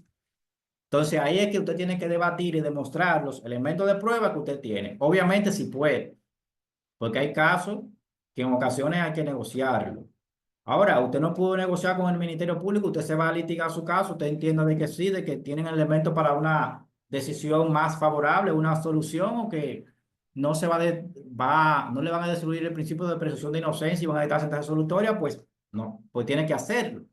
Entonces, cuando vamos a analizar esta etapa del proceso, lo primero que tenemos que analizar son los principios.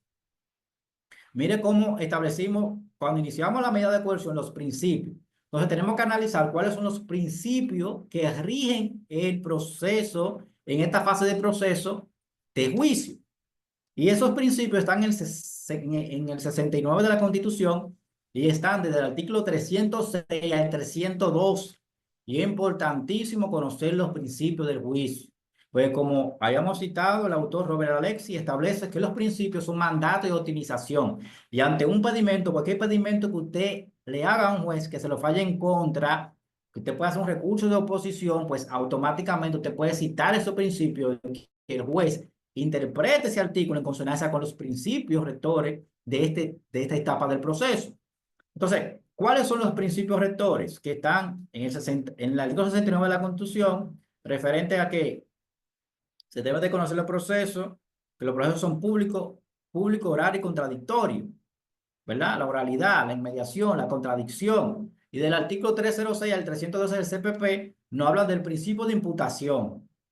Principio importantísimo. Principio de imputación. ¿Qué tal vez el principio de imputación? Los hechos que se van a debatir en el proceso son los que tiene la acusación. Los hechos que se van a debatir son los hechos que me imputaron. Es que si tú me estás imputando de homicidio, tú no me puedes hablar de asesinato. Obviamente, hay mecanismos de solicitar, hacer advertencia al imputado, a la defensa y establecerle que en base a las circunstancias de desarrollo del proceso va a solicitar la variación de la calificación jurídica. Eso es diferente. Si tú me estás hablando de un caso de un robo que no es calificado, o podríamos establecer, que mucho establece que no es agravado, tú no puedes hablarme en el juicio de un robo agravado. Tú tienes que respetar el principio de imputación. Se deben de manejar los hechos que tú me estás imputando. Entonces, el principio también de oralidad. Interesantísimo.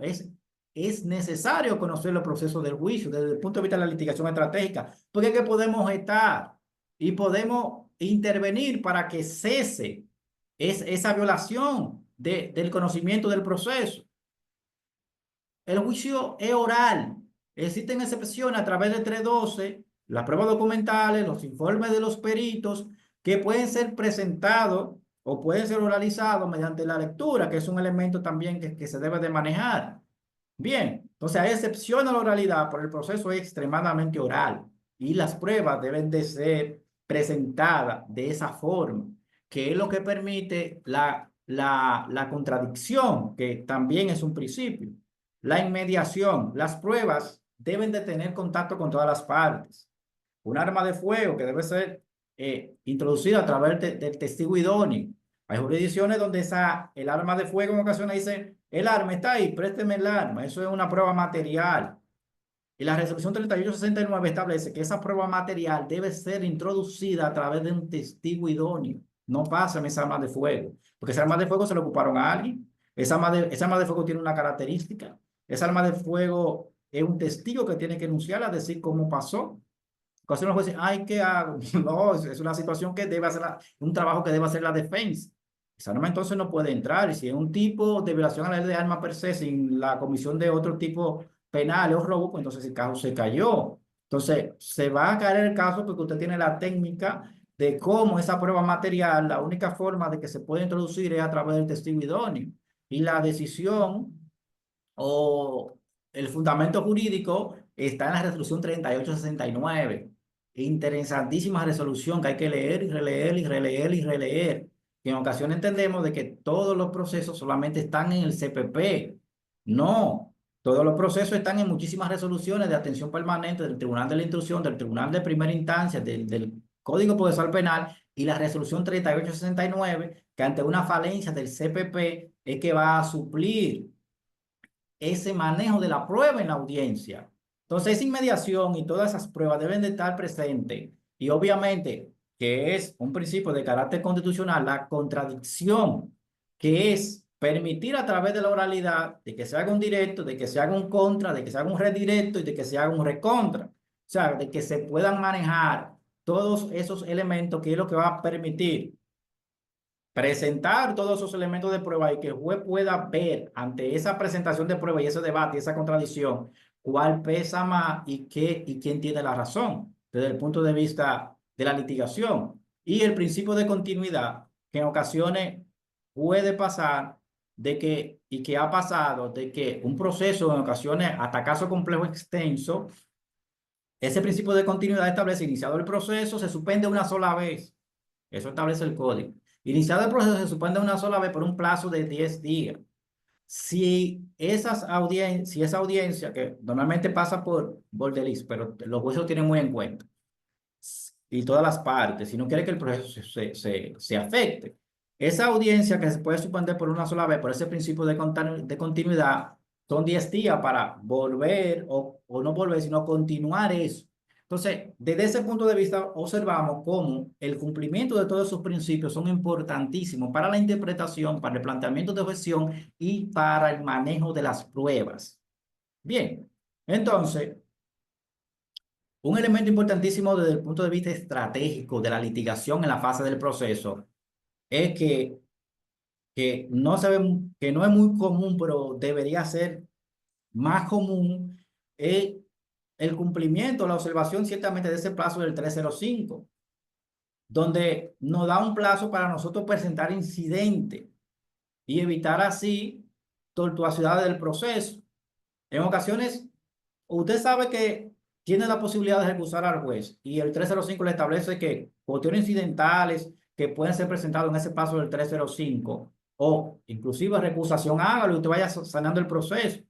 Porque va a operar usted en algunas jurisdicciones que una vez existe apertura a juicio, que existe un juez coordinador que tiene que remitir ese tribunal y que existen hasta 5 salas que deben ser sorteados y enviarlo y duran hasta 6 meses para que se pueda iniciar ese proceso y cuando va el proceso usted recusa al juez o usted plantea incidente.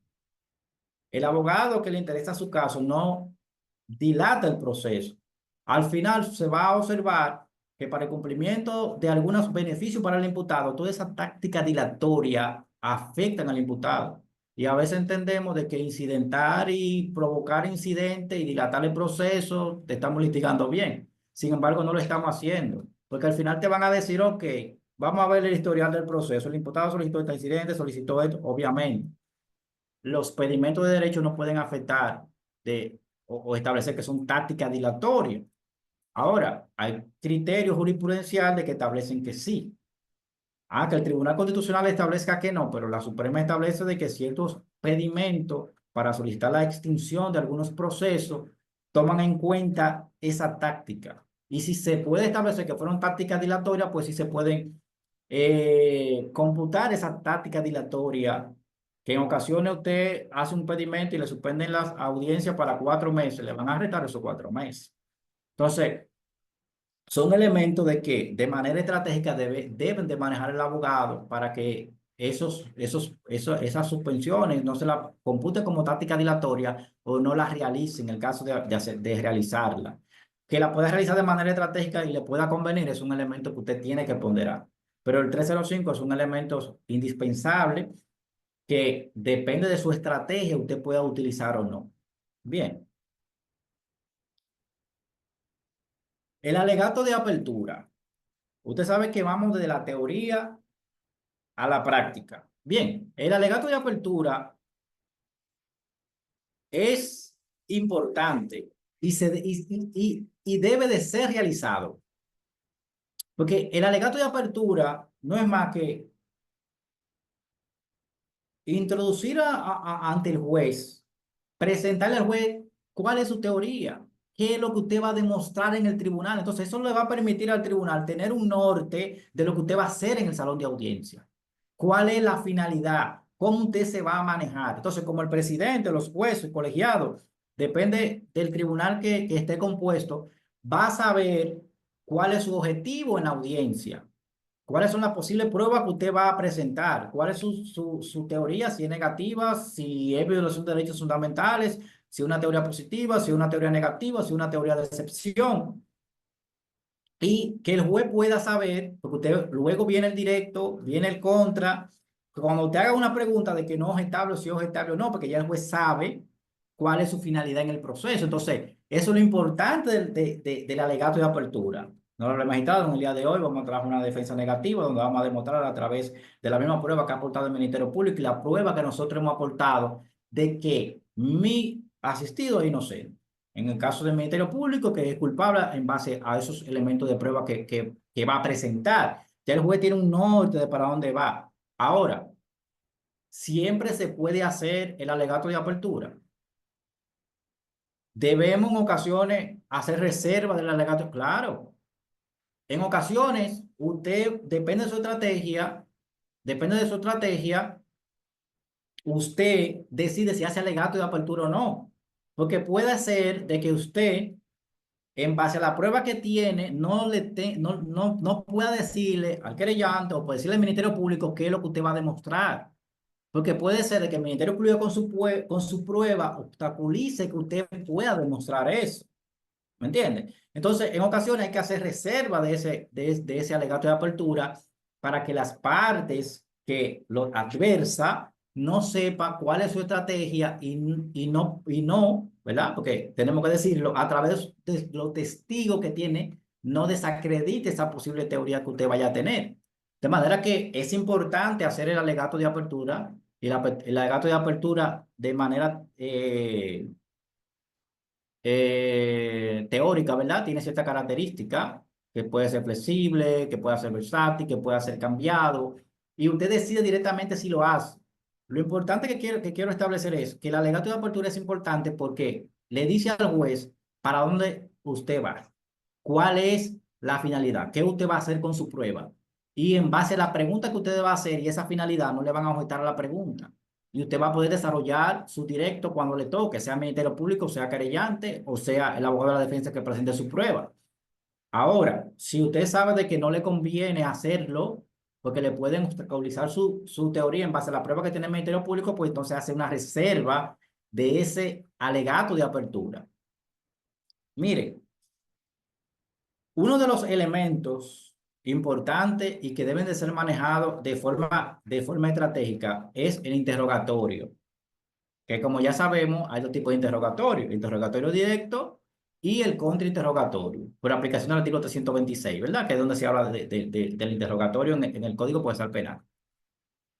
El interrogatorio directo es extremadamente fácil cuando usted prepara su testigo. Prepara a sus testigos. Preparar su testigo no es ser desleal, ni poner al testigo a mentir. El Ministerio Público, cuando va a presentar un caso de manera excepcional, tiene que preparar a su testigo. Tiene que decirle, mira, qué fue lo que viste previamente para que la persona pueda decir lo que vio. Pues también el abogado de la defensa, cuando va a presentar prueba de descargo, debe de orientar a su testigo, establecerle cuál es el escenario, qué es lo que va a pasar y qué debe decir. Si usted no orienta a su testigo, si usted no orienta a su testigo, el interrogatorio directo se le va a hacer extremadamente difícil. Porque en el interrogatorio directo se van a hacer preguntas qué, cuándo, dónde y cómo. Usted no va a poder decirle, ¿qué pasó de tal día, tal hora? No, la estrella es él, ¿verdad? Luego de esa acreditación que usted le hace a ese testigo, una acreditación amplia para que el tribunal sepa quién es esa persona, y usted le puede preguntar, pregunta de transición, ¿por qué usted está acá en el día de hoy en el salón de audiencia? Ese testigo tiene que decir cuál es la finalidad. Pero si usted no orienta a su testigo, si usted no le establece en base a los hechos que él pudo establecer y que él debe, cuando se le hace esa pregunta, explayarse y hablar sobre los hechos, usted va a tener o que declarar a los testigos de ser necesario, que es un poco incómodo, o en su caso hacerle preguntas sugestivas que la van a objetar. Pues como podemos observar, el mismo artículo 326 establece que la pregunta sugestiva y la pregunta capciosa están prohibidas en el directo. Entonces es esa persona que tiene que decir en ese salón de audiencia que usted tiene que orientarlo para cuando él llegue ahí, expresa al tribunal y que usted solamente tenga que ir empujando esa declaración que él va dando de acuerdo a su teoría. Si usted sentó a un testigo que no tiene una orientación, que no conoce el panorama, pues entonces no va a poder desarrollar un examen directo adecuado. ¿De acuerdo? Luego de que usted desarrolle ese examen directo, luego que la defensa le hace el contrainterrogatorio, usted le puede hacer un redirecto para reanimarlo o revivirlo o subsanar debilidades que sacaron. Pero ese redirecto no es hacerle todas las preguntas nuevamente porque se las van a objetar, sino que ese redirecto es en base a esa contrainterrogatorio que hizo la defensa. O sea que toda esa regla hay que respetarla para que no objeten, que ese otro, para que no le planteen objeciones, que ese otro elemento que vamos a observar más adelante. Miren, obviamente, tanto el Ministerio Público como el querellante, las partes que intervienen en el proceso pueden presentar, pero presentar pruebas tanto a cargo como a descargo. O sea, que la orientación de cómo se debe hacer directamente ese directo es para todas las partes. Pero también el contrainterrogatorio. Uno de los elementos o de los interrogatorios que es un poquito más difícil es el contrainterrogatorio. Porque ya el Ministerio Público o la parte querellante, incluso la defensa, si fue que lo presentó, hizo su directo. El contra, para que sea de manera efectiva, usted no puede revivir ya lo que él dijo en el directo. Entonces usted dijo que tenía la pistola en la mano, ¿correcto? Y que esa pistola, esa pistola usted vio cuando disparó, ¿correcto? No. Obviamente, si ese testigo dijo, no, yo no pude observar, estaba oscuro, pues entonces usted va a hacer ese contrainterrogatorio con toda esa falencia que dijo. Pero la idea del contrainterrogatorio es no usted repetirlo si no le conviene. Si le conviene, sí.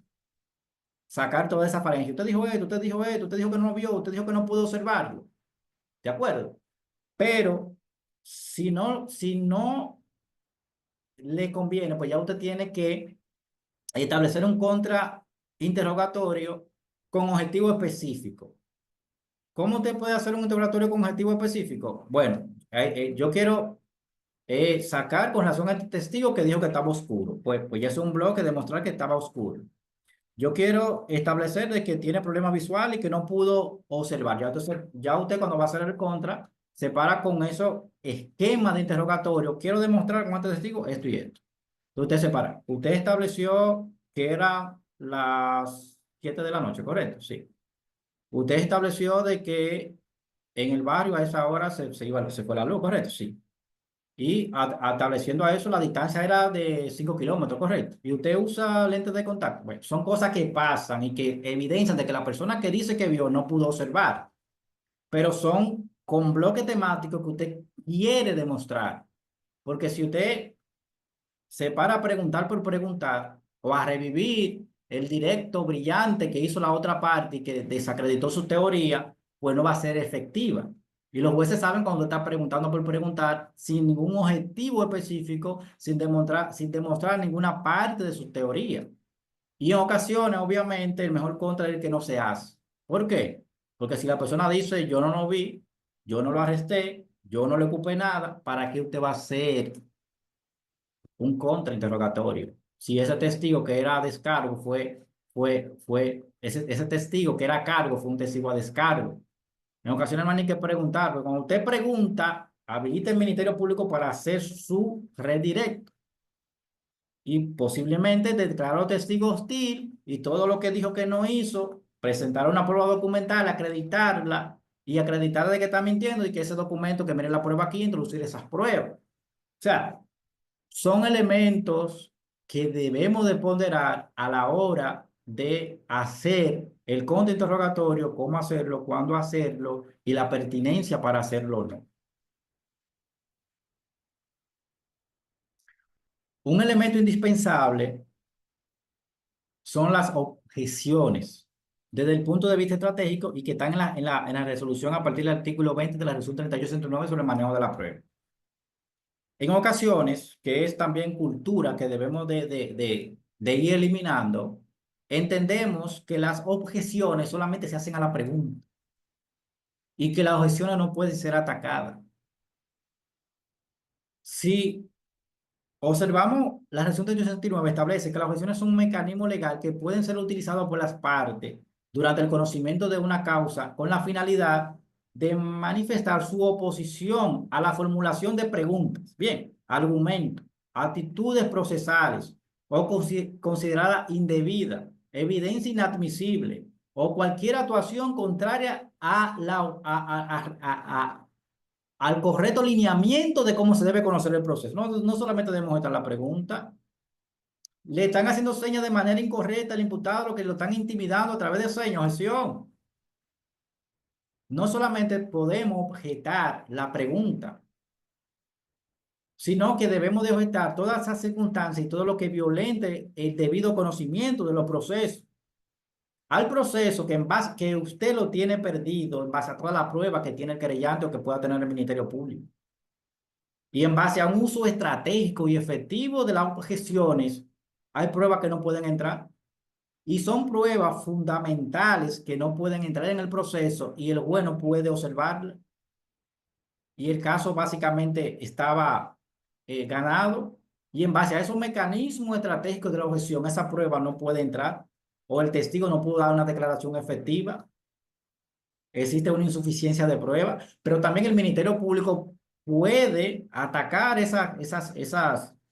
y el querellante pueden atacar todas esas pruebas de descargo que intenta producir el Ministerio Público, que intenta introducir el abogado de la defensa, que intenta introducir el abogado de la defensa. Sin embargo, no tienen los mecanismos de cómo introducir la prueba y objetan la actividad procesal que intenta hacer en ese momento.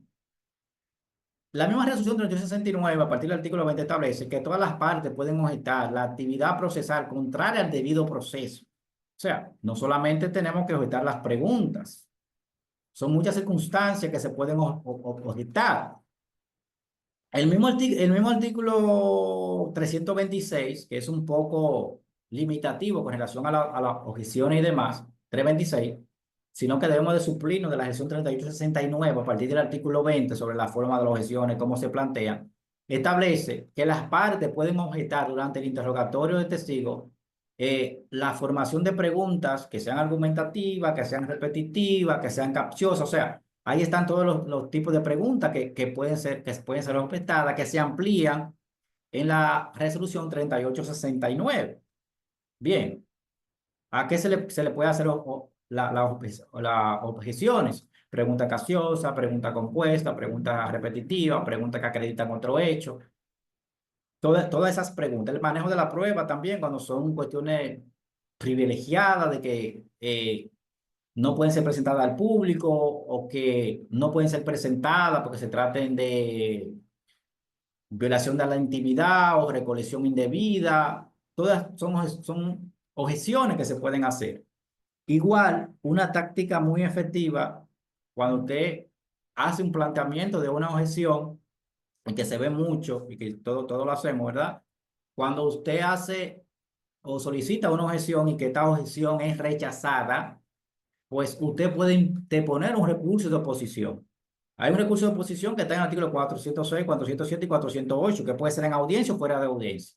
Pues el artículo 326, cuando usted hace una objeción, nos da la facultad de hacer un recurso de oposición en audiencia para salvar esa objeción.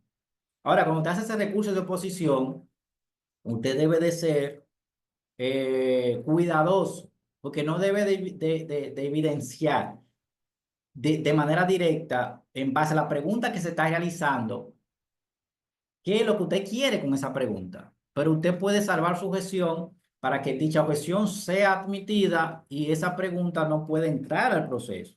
Obviamente, existe un tipo de objeción que es objeción estratégica, que es cuando usted objeta por objetar, porque lo que se está diciendo lo está afectando, pero usted no tiene ningún elemento o fundamento jurídico para hacer esa objeción, sino que usted quiere distraer. Porque cuando usted objeta, usted distrae. Y la persona que lleva una línea de interrogatorio que está acabando con su teoría, pues automáticamente usted la objeta, es acogida, tiene que redefinirse. Entonces, si la persona no domina bien el interrogatorio directo, el conte de interrogatorio, se nubla y tiene un manejo inadecuado del caso o olvida la línea de preguntas que llevaba. Por eso le decía que en el contra usted lo que tiene que tener es una línea de pregunta para demostrar una circunstancia o un hecho. Que eso le va a permitir que cuando le objeten, usted sepa, bueno, pero la idea era esta, y le hace la pregunta en base a ese lineamiento. ¿De acuerdo? Lo importante de esto es, y desde el punto de vista, retomando la objeción estratégica, que usted la puede hacer, pero usted no puede abusar, porque en el proceso usted no puede ser desleal. Usted puede utilizar la objeción estratégica cuando usted entienda de que es necesario y que usted va a obtener algún beneficio con esto. Pero si el juez descubre de que usted está siendo desleal en el proceso y que usted está litigando de manera temeraria, le va a hacer una advertencia. Y si usted continúa con ese manejo inadecuado en audiencia y ese manejo desleal en audiencia y la advertencia que se le hizo, lo van a sancionar. Entonces, un abogado que pierde el respeto en el tribunal directamente porque le hicieron una observación que usted sabe que procede y continúa haciéndola, lo van a inhabilitar, lo van a sancionar, usted debe de ceder. Automáticamente el juez le hace una observación que usted sabe que le intimó para que de continúe esa práctica que usted sabe que no es procesalmente correcta, usted debe de abstenerse de hacerlo. Porque si lo sancionan, lo van a inhabilitar. Y ahí entonces ya usted ni va a tener caso, ni posiblemente vaya a seguir manejando ese cliente. Entonces son situaciones de que debemos de manejar y que debemos de observar cuando estemos conociendo los procesos. El alegato de clausura, usted no puede hacer reserva del alegato de clausura como sí usted puede hacer reserva del alegato de apertura. Bien, porque el alegato de clausura es el momento cumbre. Es el momento cumbre donde usted va a motivar, usted va a solicitarle al juez directamente. En ocasiones hacen promesa en el alegato de apertura. Hacen una promesa que van a demostrar eso. Usted hace su alegato de apertura como usted entienda. Si usted quiere hacer una promesa, usted tiene alta seguridad de que usted va a demostrar eso para que no vaya a quedar mal ante el tribunal, desde el punto de vista del respeto que le pueda tener el tribunal a usted en su litigación. Ahora bien, el alegato de clausura inicia, en el caso de no hacer reserva, con esa manifestación que dio usted en ese alegato de apertura. Así inicia el alegato de clausura. Al inicio del proceso establecíamos con la prueba del Ministerio Público iban a demostrar la inocencia de mi representado o la circunstancia atenuante o la posibilidad de una legítima defensa.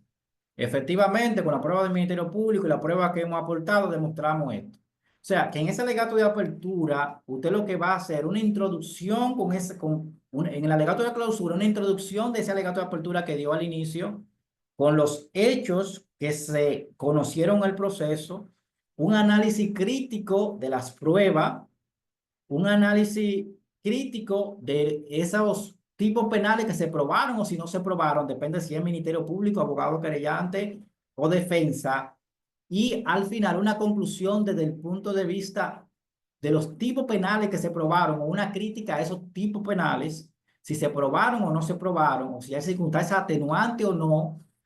Y por último, ¿cuál sería la solución jurídica que debería dar el tribunal? O sea que en esa forma usted va a establecer lo que usted dijo en su alegato de apertura, los hechos, las pruebas, el contenido jurídico y la consecuencia de la ausencia de prueba o de todas las pruebas que demuestran su culpabilidad y en base a eso establecer sus conclusiones. Ese sería un esquema idóneo de cómo se puede conocer el proceso completo de manera estratégica y cómo se puede argumentar de manera lógica. Consideraciones finales. Consideraciones finales.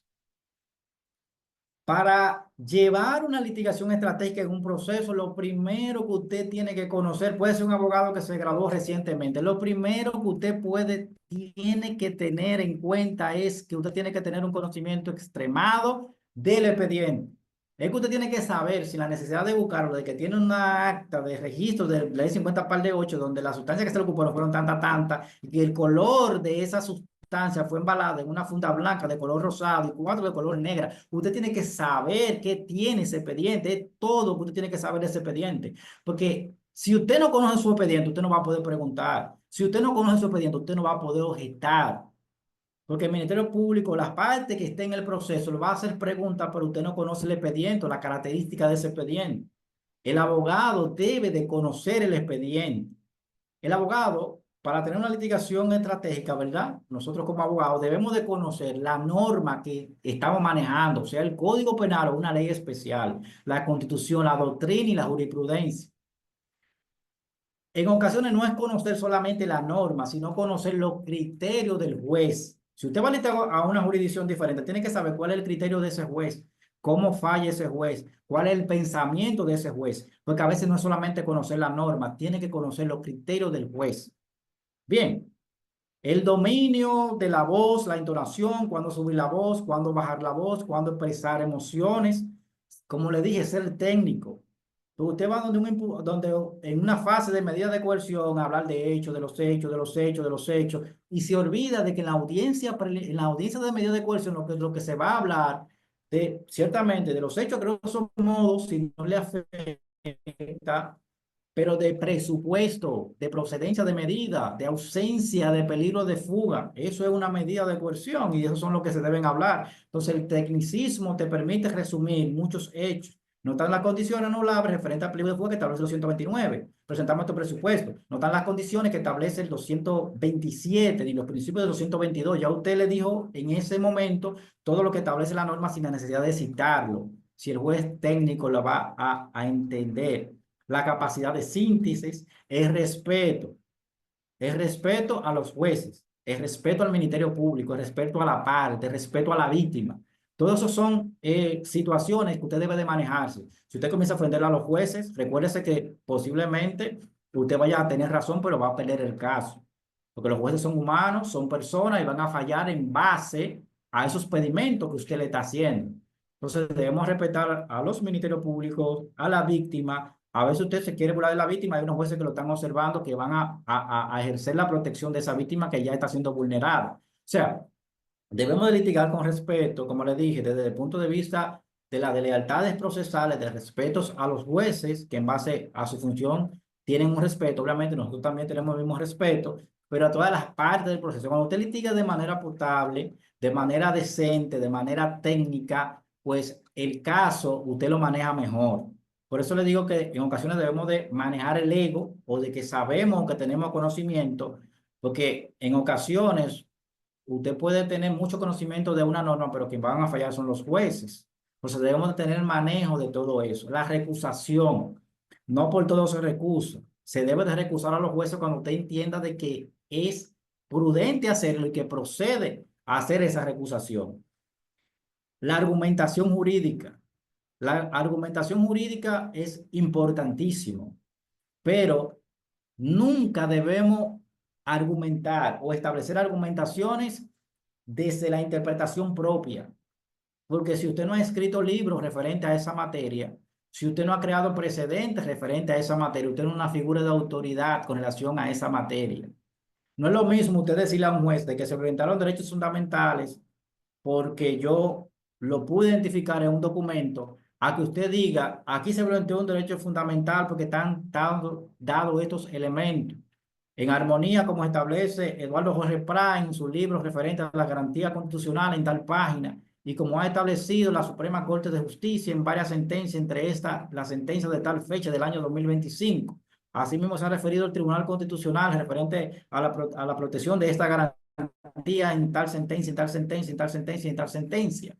Los jueces lo van a escuchar y la forma de cómo podemos argumentar, que es dar razones, motivar, es a través de figuras de autoridad, utilizando la doctrina, utilizando la jurisprudencia, utilizando la norma, utilizando jurisprudencia tanto nacionales, jurisprudencia internacionales. En resumida cuenta, para nosotros argumentar, persuadir y convencer, debemos de dar sustento más allá de las argumentaciones propias, el conocimiento que podamos tener, sino que hay personas que se han referido a eso, al precedente constitucional, que pueden anular la decisión que usted dé, por lo tanto debe de fallar acorde a este precedente para que su decisión no pueda ser anulada, para que la justicia se aplique en base a lo precedente de la Suprema Corte de Justicia, porque ustedes saben, cuando los jueces fallan contrario a una decisión de la Suprema Corte de Justicia, eso le invalida la decisión, uno de los motivos recursos de casación, que la sentencia sea contraria a precedente ya de la Suprema Corte de Justicia, por la función que tiene la Suprema Corte de Justicia. Lo mismo que el Tribunal Constitucional, y máxime también su propia decisión cuando usted que la emite. Por lo tanto, cuando usted establece argumentaciones con figuras de autoridad, su argumentación es persuasiva y creíble, porque son precedentes vinculantes que ellos le van a escuchar y tienen que hacerlo. Finalmente, y pasamos a la sesión de algunas preguntas, termino con esta frase que establece eh, comprométete con la noble lucha por los derechos humanos. Te hará mejor persona de ti mismo y una gran nación para tu país y un mejor mundo para vivir, del autor Martin Luther King. Muchísimas gracias, compañeros. Si tienen alguna pregunta, pasamos a la pregunta o algún aporte. Muchísimas gracias por escucharme y por participar en este proceso. Estoy abierto a algunas preguntas o algún aporte referente a esta clase.